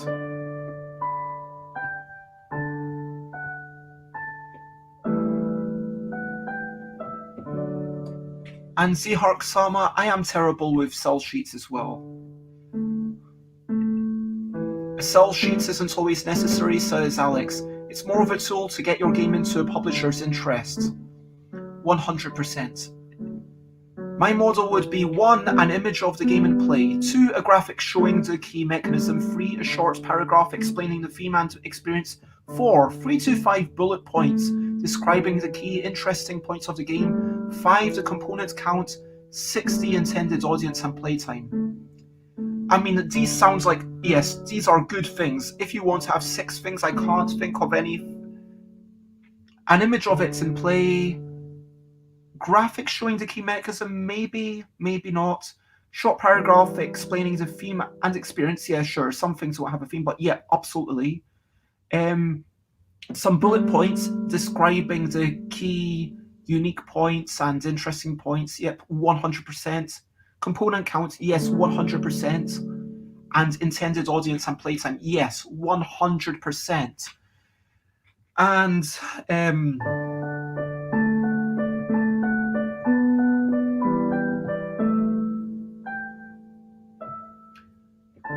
I feel like I should make some sort of Bezzy bonus reward sale, which is only buy this thing when Bez is playing the piano, and Bez will change key to whatever key you want. It's like, what key do I go into? A? G? I've not played any G.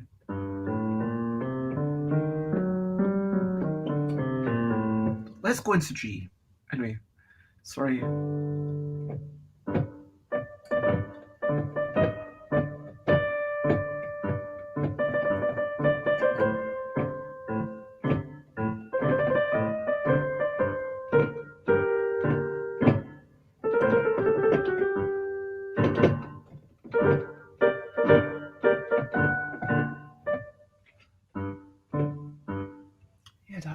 nice. Okay, other people's pitch decks look so much nicer than what I was planning for one.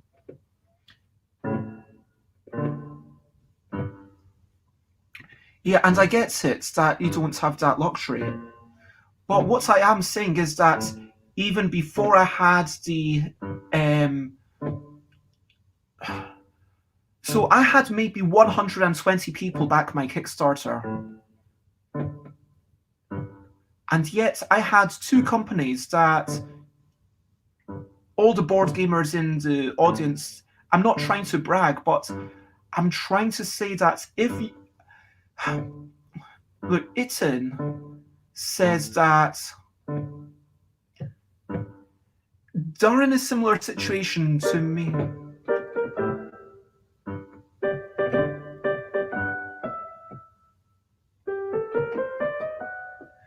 So I don't play much in G minor, so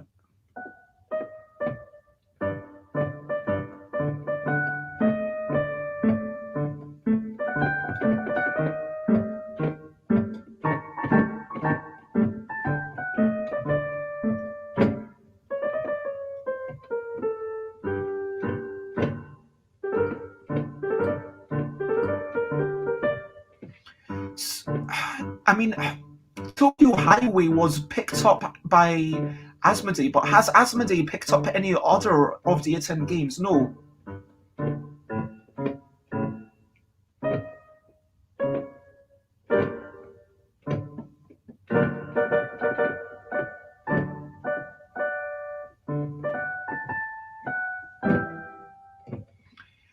And I think with that, I mean, this is kind of sounding fatalistic and like saying, yeah, your game probably isn't good enough. And I don't want to be saying that. Like, and again, I am insanely privileged because I'm going to say that yes, In a Bind at the start was in that same league as Tokyo Highway. And I know that sounds arrogant, but I feel, and I'm struggling with saying this, but I feel like it was basically a strong enough game that I had done a little bit of work in being able to say this is what kind of game it is. And because the game was just that good, then they were able to pick it up straight away. And will I ever make a game that is as easy to sell as In a Bind? Honestly, probably not. Because In a Bind, you see the people all contorted, you want to know who it is, and the game itself, I can explain it to you in about 30 seconds, draw a card, read it aloud, do what it says, and then everyone else does the same. Next turn, whilst doing your previous instructions, you need to draw a card, read it aloud, do what it says. If you ever stop following an instruction, you're out. That's the game. Last person in the game wins. And will I ever make a game with that amount of simplicity? With that amount of, hey, it's not just a tower. Okay, sure, if there's a tower that you're building like Rhino Hero, that brings people to the table. If there's like a bit of running around like Happy Salmon, okay, that really brings people to the table. If there's like people contorting, then it's like, I've heard people saying, yeah, sometimes I look over people and then I see them with cards on their eyes and I'm thinking for a moment, say, what are these people doing? And then I realize, oh, they're playing In a Bind or now yoga. And but with a Euro game, it's going to be harder. With a game that doesn't have such a clear hook, with a game that doesn't have such a clear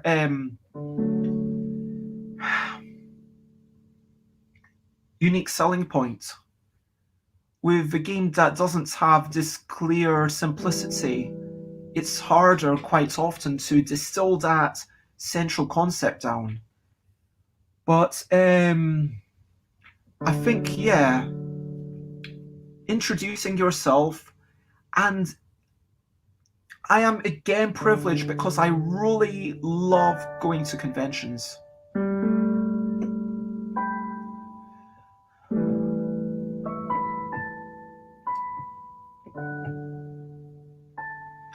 And back in the day, like I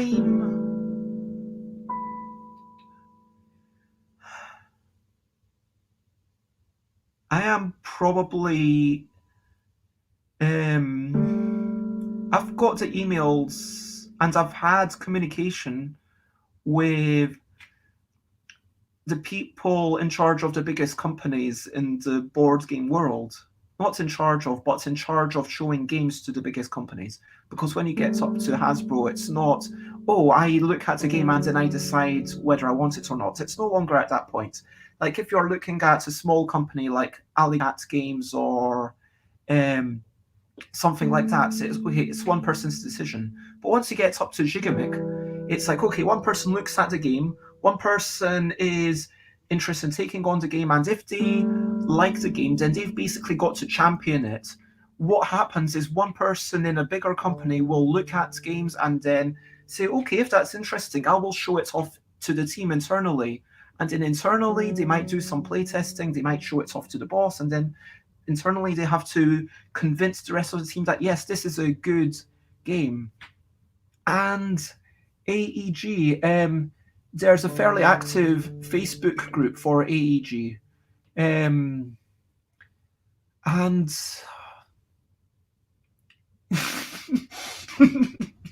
okay, sorry, I'm just going to do another quick stretch, getting up, and then I will actually play some. I've realised that I've been talking and blethering and just improvising for 2 hours. I've not even actually played a single, what I would call a property, and so stretching time says stream elements. I feel like I might have missed one, but back and forth. Okay, but yeah, however you are able to get connected to people, because it is, let's say you show a game. Let's pretend that I showed war game about you. It's all about building up those relationships. That's what I'm going to say. Okay, I'm going to say it's pitching a game. This is just off the cuff. It's like partially down to them being aware of you. Secondly, about the relationship that they have with you. And thirdly, about the quality of the game. The quality of the game is actually such a small part of it. And I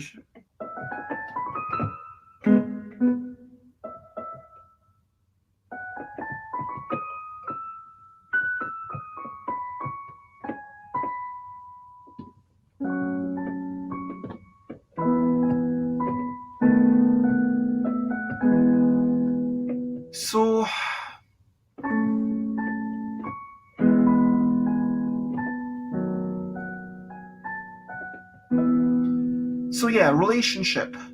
That's about, like, do they think that you're a nice person to work with?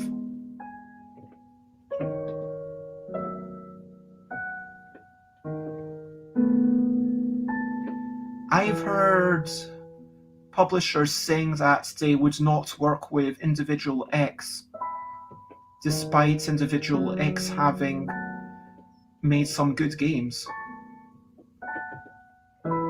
Because individual X was maybe annoyed about wanting too much control. Maybe they felt like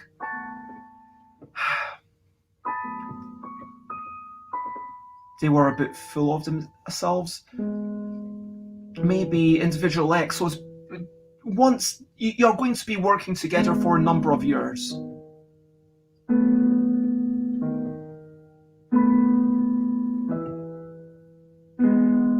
Now, my relationship with Gigamic isn't limited to the games that I've made. It's also about me going to Cannes and helping them there. It's also about me mentioning to them, hey, this thing's happening. It's about them talking to me. It's about whether I'm willing to go along with a change that they've decided upon.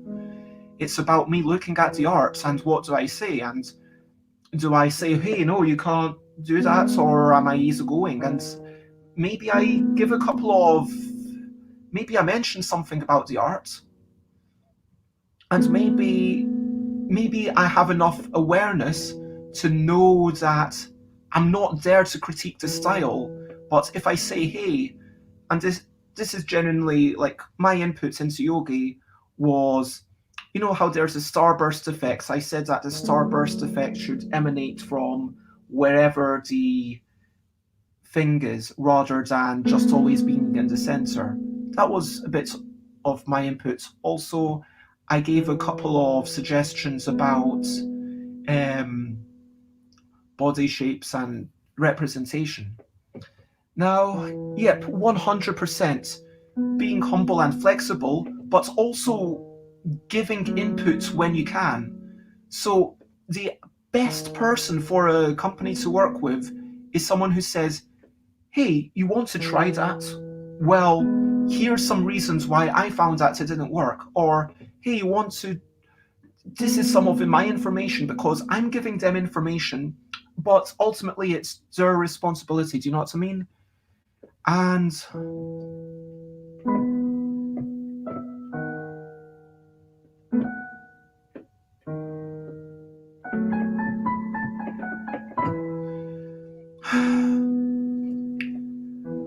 I mean, the cards there are all exactly as I wrote them, except that they're in French.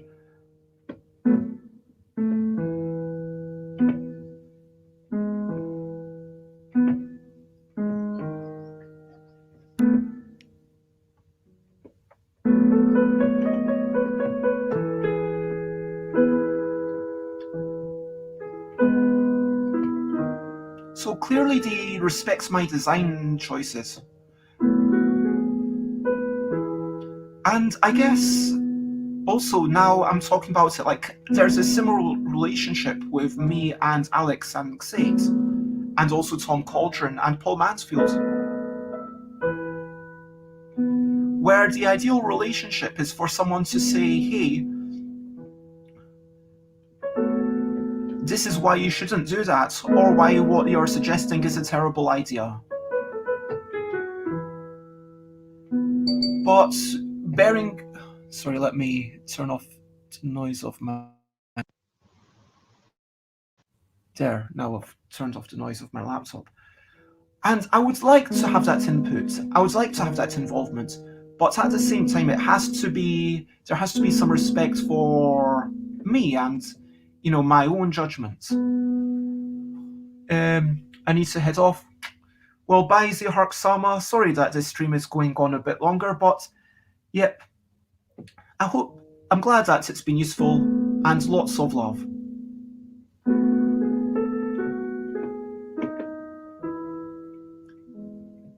You're very welcome.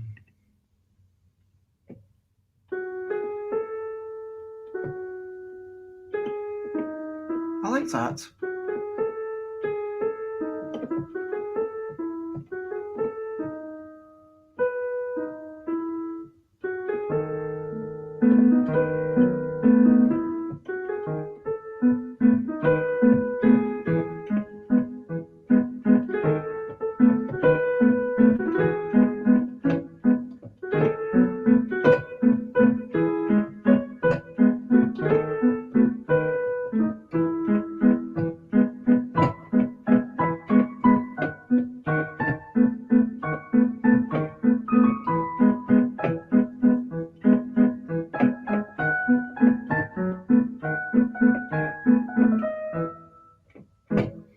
Okay, I'm going to do a quick run through of the board game tunes that I've got written down on this bit of paper, and then I'm going to do a quick run through of the song from last week and work out the keyboard part to it, and then I am going to finish up.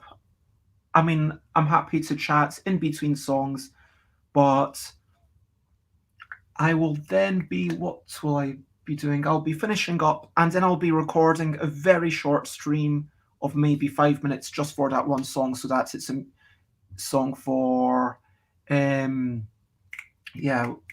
for Andrew Prowse to show separately on the Kickstarter or whatever. And that is totally fair. I hope you enjoy your lunch, and thanks for sticking around. And for those who just popped in, I'm singing about board games. If you've not heard this song, feel free to guess what game it is. Where's my pen? I feel like I should start writing down what key these are in. Bold. I need a fine pen. Yeah, there we go. F for fine. F for fine. I think this is in my favorite key, which is in B major.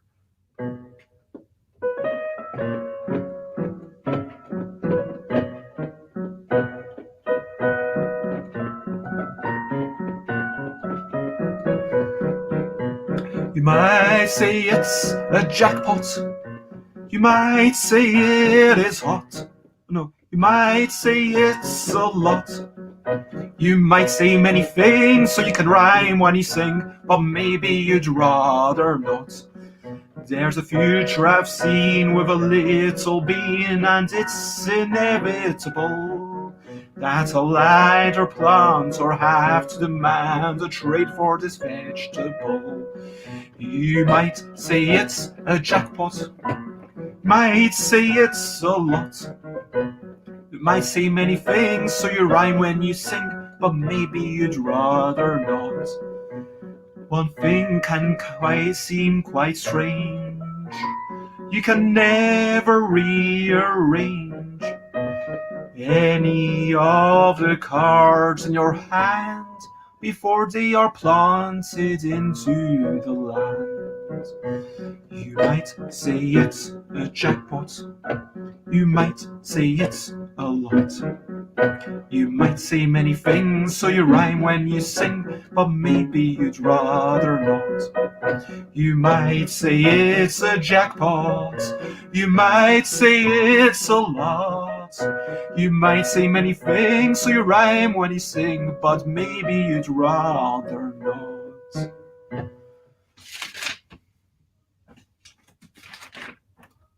Okay.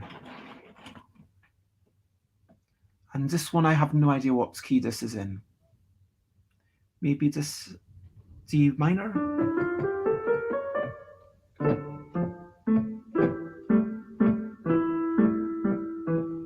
no, wait, so any door, more or. I have two, any door, or, I need more, or. I have two, I need three, then I'll build my city. Will you trade with all the wood I have made? Every time we roll 6, I get so many sticks. Maybe I am a fool, I'll even throw in some wool. I'm obsessed, can't you see? I will build this city. That's the way that I'll play. Dublin resources mate. Will it all turn out nice? It depends on the dice. That's a good key for that. Let's go with that. D minor. D minor. Okay, this one's called Diaries of Misdeeds. Oh. Okay, what kinds of?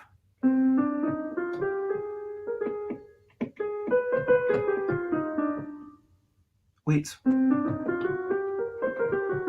Let's go with jazz scale.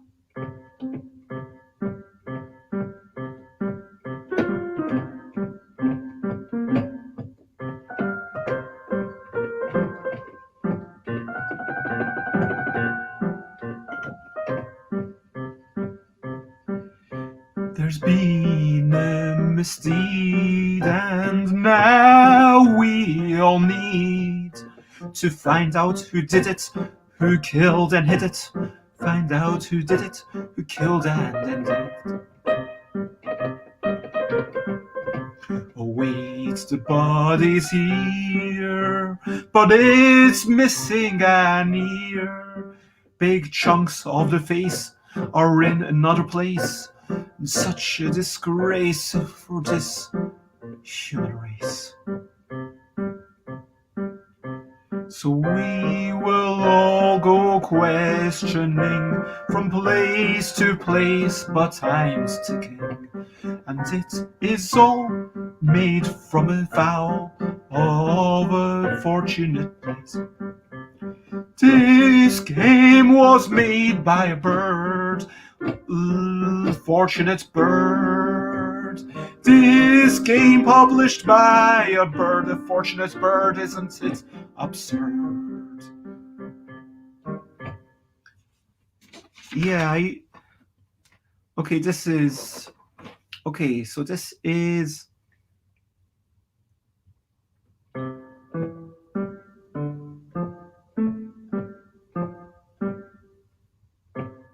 Oh, this should be minor.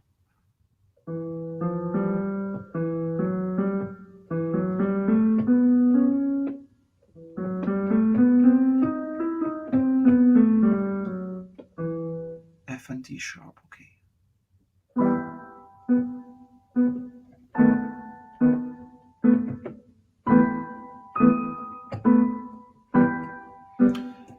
They said we shouldn't come here. Why didn't we listen? And now I fear we're just chasing for treasures that glisten. Since landing on the ground, it's all been sinking down. We're falling into the sea.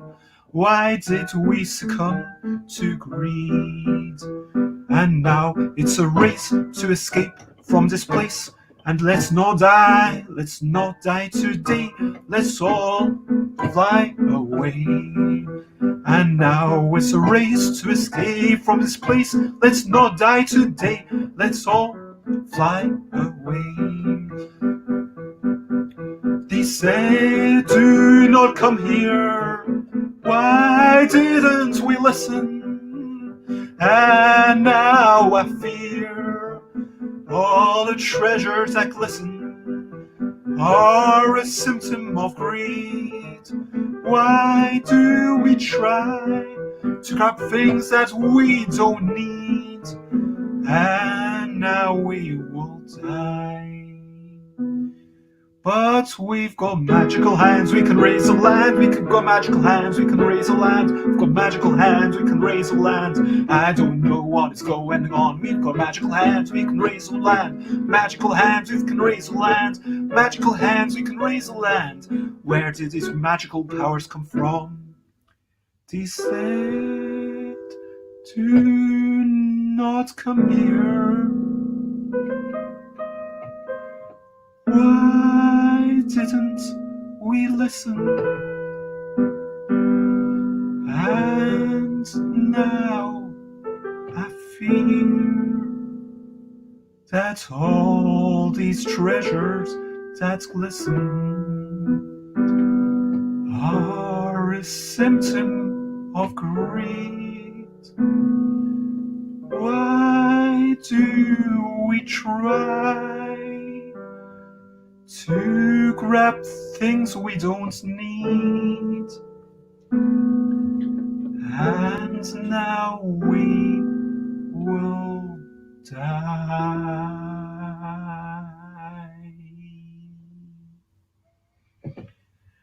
And if you don't know, that song is for Forbidden Island. All of those songs were for different games.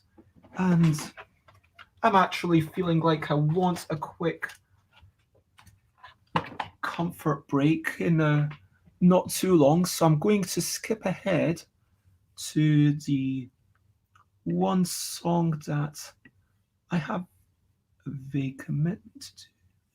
I've got it on Songs About Board Games. There we go. It's all at the bottom. Okay, it's on. It doesn't all fit on one screen, so this is a bit of a longer song. I need food, I No, that's... I need food, I need it twice, yes, yes. Then I'll play a shepherd card for... Okay, it's not really got to melody. Who wants this stuff? Certainly not us, but maybe some other folk do. So I'll sell it to them again and again to get more platinum than you. So that you're going to watch me trying to make this song sound reasonably good, and if you've not heard it before, see if you can work out what game it is. You should be able to work it out. I'm just going to tell you by the chorus. There's a hidden message if you listen to the words.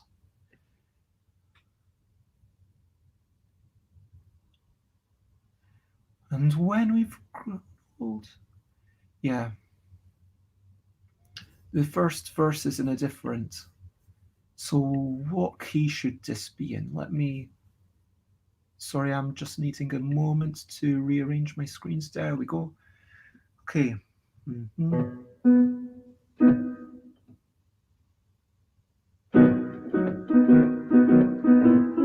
No, that sounds wrong.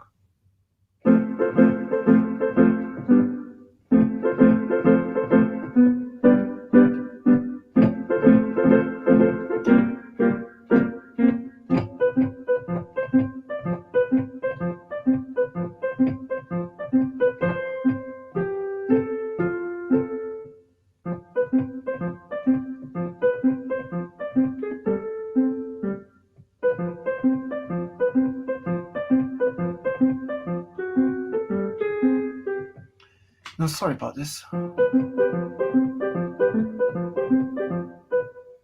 was trying...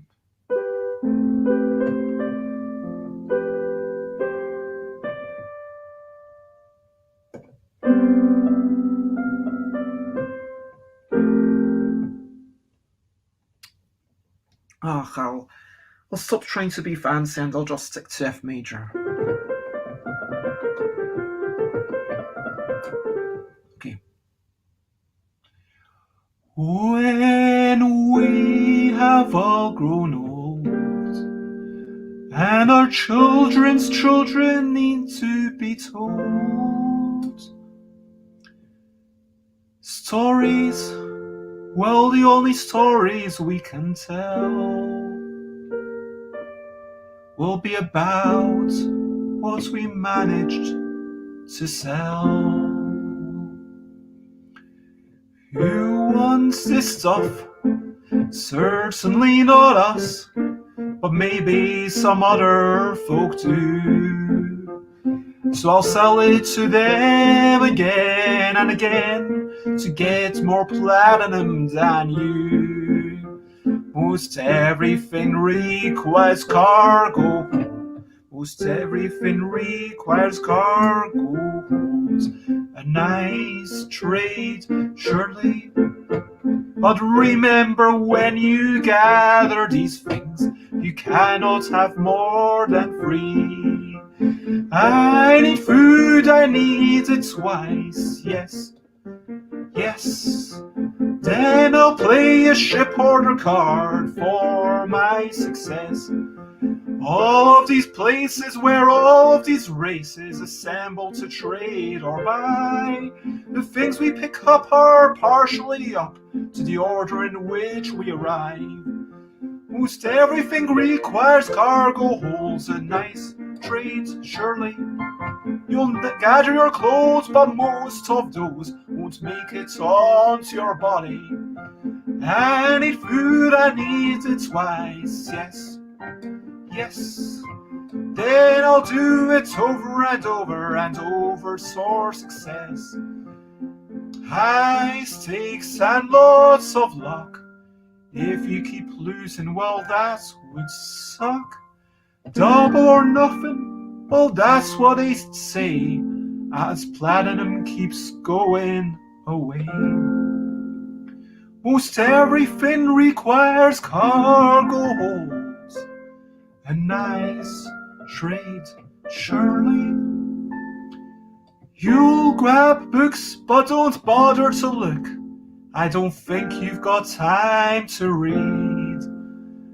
I need food, I need it twice. Yes, yes. Or maybe something different for my success.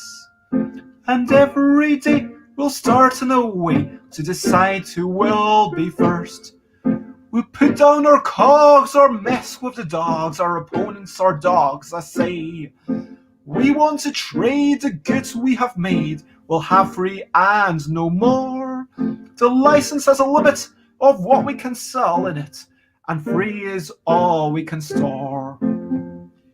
Most everything requires cargo holds, a nice trade surely. Jewels are here, but then I fear that they only sparkle for me. I need food, I need it twice, yes, yes. But then I'll sell it all for my success. Most everything requires cargo holds, a nice trade surely. You'll remember when you grab these things, you can't have more than free.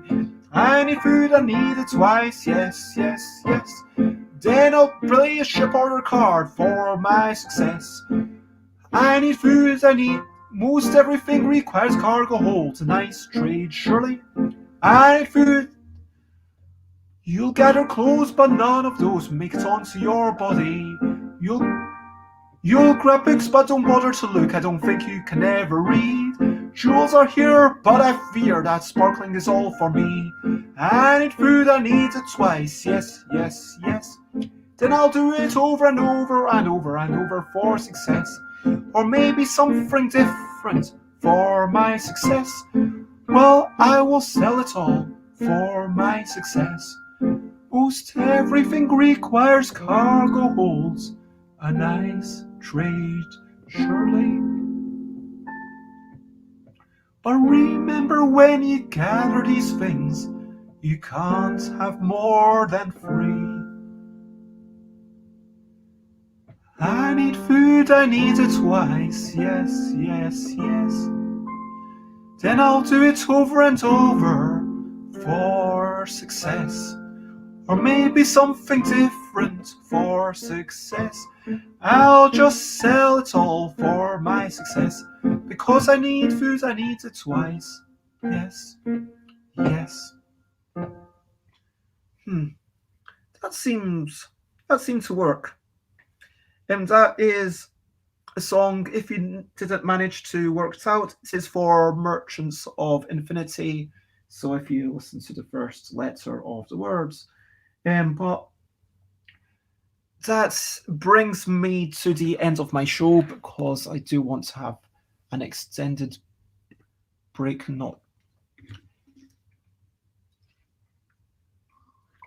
So let's finish up with, This Is Me.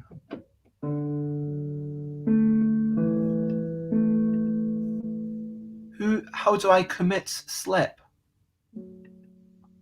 I don't, it's almost,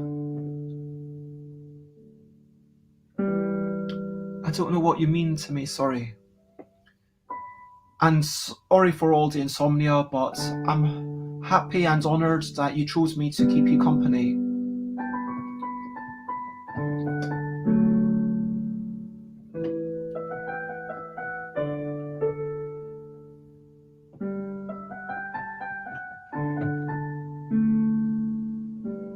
Sleep is hard. You know what I like to do? I like to get podcasts. Try and find a podcast that you would be willing to listen to twice. And then put it on a timer. Maybe 45 minutes. After 45 minutes, it might turn off itself. And maybe something about, I like to listen to something about board game design. And then when I wake up the next day, it's like, okay, skip it back half an hour or 45 minutes. So I still get to listen to it, but maybe when I'm trying to sleep, I listen on single speed.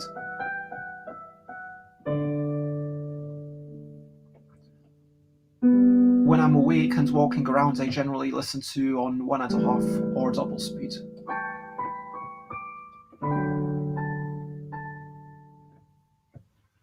But what works for me, as always, might not necessarily work for you. But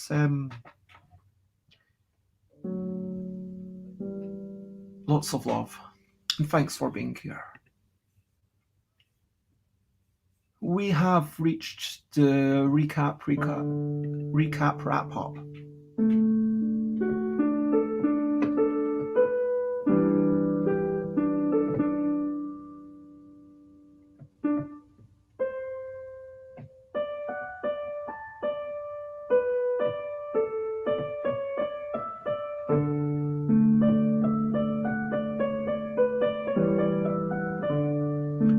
So I started off putting my keyboard onto the table. Sorry, I'm slightly distracted because there's someone peering out of their window. It's like I'm people watching. Maybe they can. I wonder if they will wave back. I'm actually waving at someone who's across the street. I wonder if they can see me. I mean, I assume they can see me because I can see them. And it's not like my arms or my body is obstructed by the window. Just randomly waving at this random person in a grey jumper. Although it occurs to me that maybe it's... Anyway.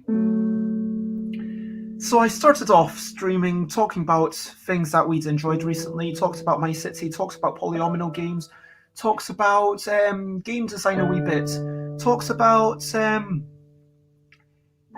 games we've been enjoying, talks about Kickstarter and the marketing and people saying that Kickstarter is leading to badly developed games or overproduced games, which I posit is not true at all.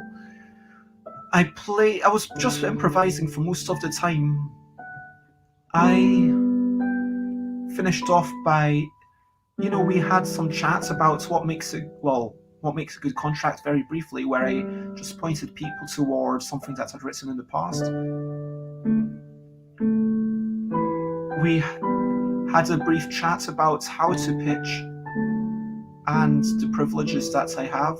Because, sure, I'm not going to say that I didn't work, that I didn't ponder in a bind, now known as yogi, for a very long time.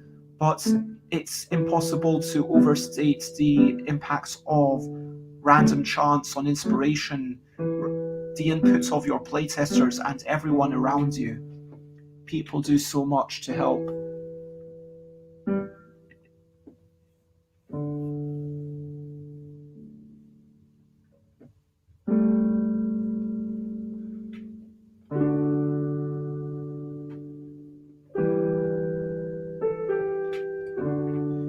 We talked a wee bit about the Dreamcast and Choo Choo Rocket and how Timmy's favourite game is kind of Arcadia. And bye Timmy. I hope you... Maybe I've been overstimulating. Maybe I've been bringing you back into the conversation too much. But I mean, I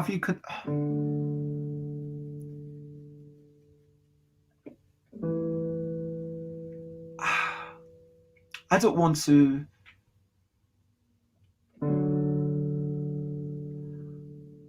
want to kind of suggest that I know better or that I've got some answer, and sometimes we don't. And all I can say is that you are heard and you are loved.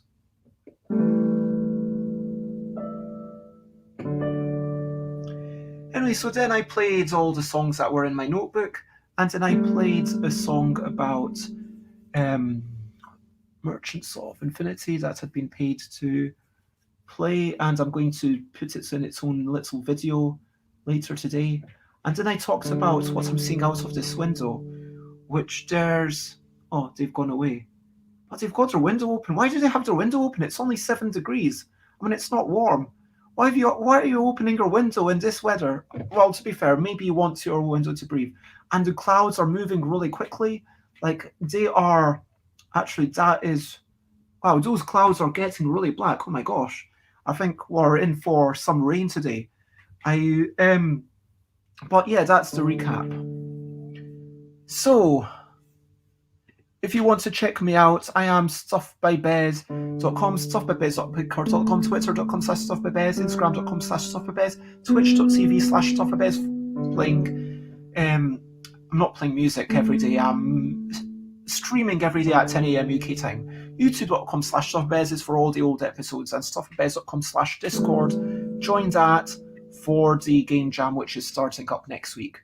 And I want to say thank you to everyone for all the lovely conversations. Oh, there's the person leaning out the window again. Huh, that's interesting. Anyway. This is the hear about what's going on outside Bez's window show.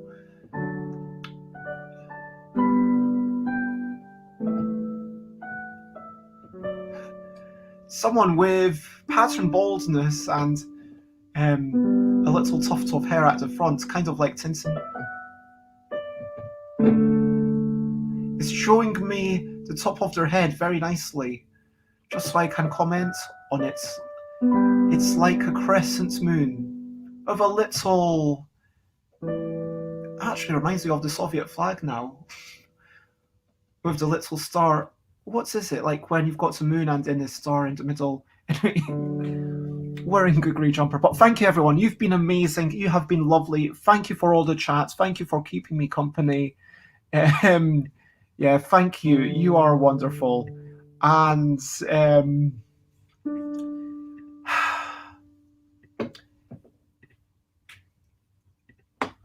over to you. What are you up to? You can share anything you want to. So what are you up to? Is there something that you want to achieve? I mean, is it that you just want to get to sleep today?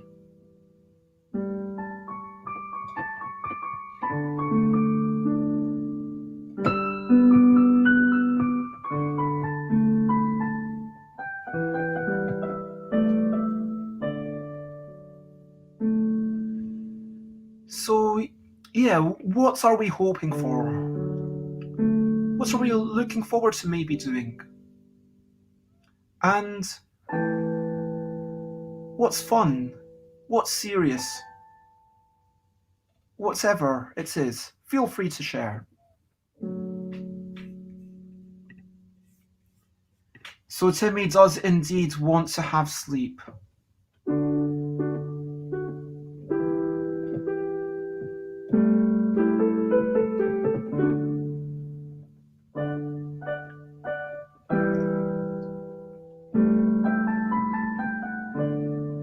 So as of yesterday, I've been eating sugar.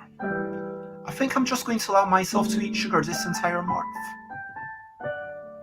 I mean, part of me was like, okay, am I going to go crazy? And I did have a bunch of ice cream yesterday. But not the craziest amount. A large amount, sure. Maybe half a tub. Across 3 different flavours: vanilla, Scottish fudge, and blueberry kefir. It also meant that I allowed myself to eat mayonnaise. Finished off a tuna salad leftover that everyone else had on Sunday night.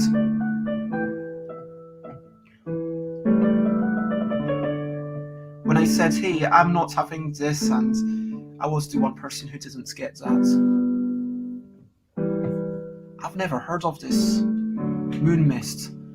I'm just doing a quick turn around because Stream Elements is reminding me to turn around, and I'm going to be properly getting up in a minute, so I'm not going to get out of my chair. But yeah, I'm going to try and make some more resolutions for this month. That's going to be my goal. I'm also going to maybe try and sleep a wee bit because I think that I am also short on sleep. Every morning when I get up, I'm like, oh, I hate this. And then when I finish off my stream, I'm like just so hyped and full of energy because you all keep me going. And like having you over here, have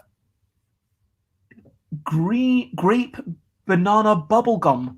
Wow, that does sound wow. Okay.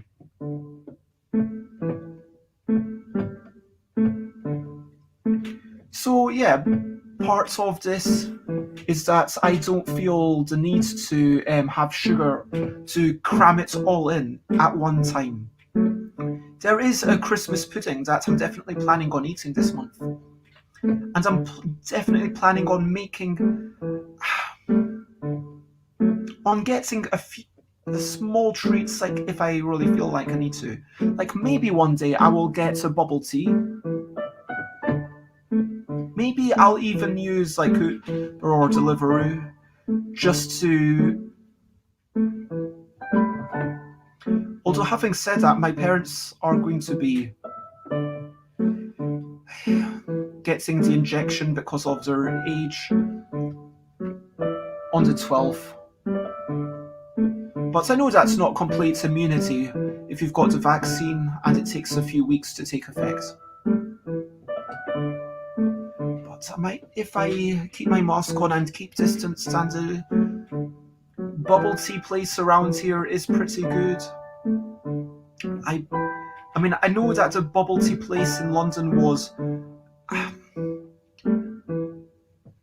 mean, yeah, I'm just feeling like we have to see other people, and I might just go out, do one of the family shops, and do that one day, and buy a couple of small treats for myself. But I don't need to feel like I want it all. What are we doing tonight? Oh yeah, tonight we're going to be playing Among Us on Ross's server. If you want to play Among Us, let me know. Get in touch via Twitter or my email. Oh, my email, by the way, is stuffbybez@gmail.com, but Twitter is a better way of getting in touch if you've got my Twitter, or on my Discord if you want to join in on my Discord. But we are playing on Ross's Discord, so if you're interested in that, like, ask in the general thing for an introduction and I'll send you an invite. And we will be playing that. I'm also looking forward to tonight. We're going to be playing some games. Hopefully Ambi might join us, and Molly and Kirsty might join us. And if anyone else, if you want to join us, we're basically going to be arguing who is the most like a pineapple. Who is most like a pineapple? That's what the game's going to be called. And then we will argue about that and other similarly silly questions.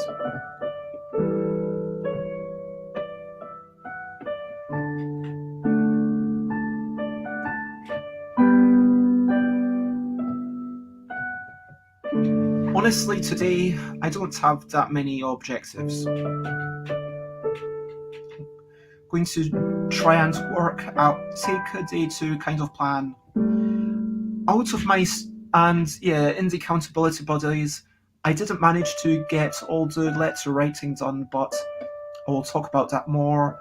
I'm also looking forward to stopping this stream so I can go to relieve myself. But if anyone else has anything else to share, then please do let me know. For my next streams, look at stuffbybez.com/streams. Tomorrow I'm meeting Harley at 10 a.m. Oh, wait, tonight, 8 p.m. UK time. Join us. You can even join on camera if I know you. Again, let me know if you want to join in on camera and I will send you the invite. Or you can play along from chat. That is also totally allowed, although you'll just then be doing the voting bit. You won't be doing the argument side. The arguments will all be impassioned speeches about why we are most like blah. Or the most likely to shoot rainbows out of their hands. That is going to be at 8 p.m. Join us if you want for some fun times. Wednesday, we are meeting the co-author of Alba from Inside the Box. A lovely game book Thursday, Marketing with Dina. Friday, Friendly Friday Forum. Saturday, Sunday, and next week is all Game Jam stuff. And so, yes. Is there anything else that I want to say? I'm looking forward to setting up some mentorship with a really cool designer publisher I know. Oh, I think, oh, lovely.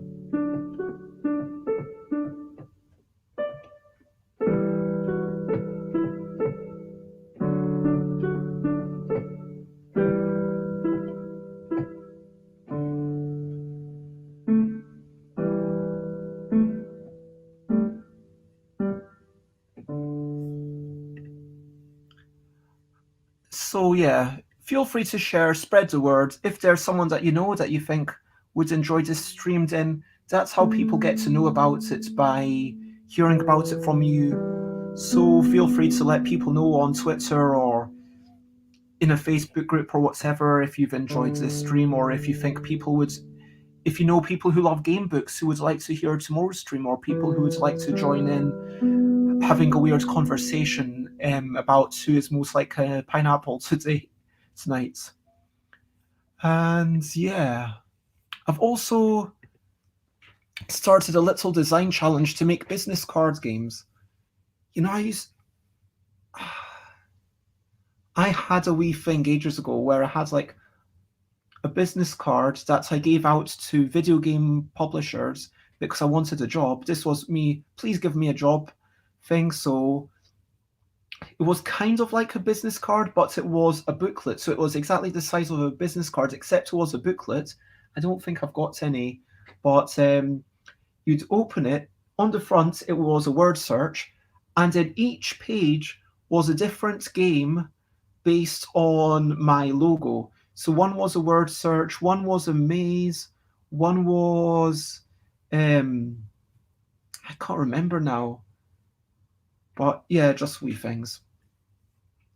Sorry to make it about me, but yeah, Raid, let me go into Twitch and check who else is streaming for a minute. Okay, I need to make this window bigger. If you want to join in the raid, then please share parts of this raid message, and I need to improve that. Okay, Idol Michael is still streaming. Oh, we could also go into Erin Shea. I do like Erin Shea. Let's design 18 card airship race prototype. Or Winged Daedalus, learning the piano. Or Wolfabell. Okay. So if you want to check out Michael. I am going to be checking out Let's check out Winged Daedalus. Let's see what's going on there. And yeah, that sounds cool, learning the piano. So if you are not watching live, then just let me know, what is your favorite tune? What's one of your favorite singers? Let me know in the comments. Feel free to share that. But yeah, you are also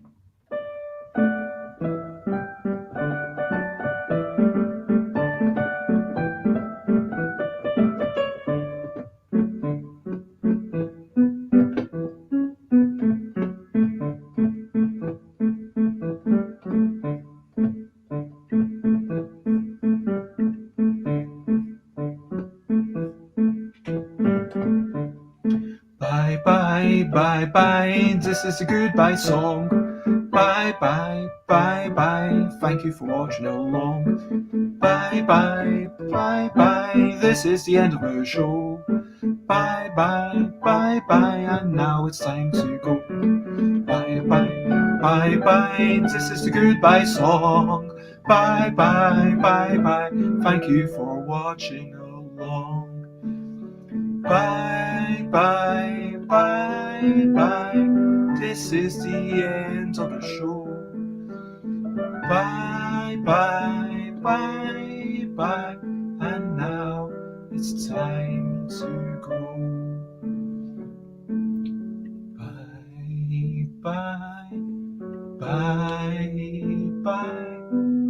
This is the goodbye song. Bye, bye, bye, bye. Thank you for watching along. Bye, bye, bye, bye. This is the end of the show. Bye, bye, bye, bye. And now it's time to go. Bye-bye, everyone. Bye-bye. Bye-bye. Bye-bye. Bye-bye. Bye-bye. Bye-bye. Bye-bye.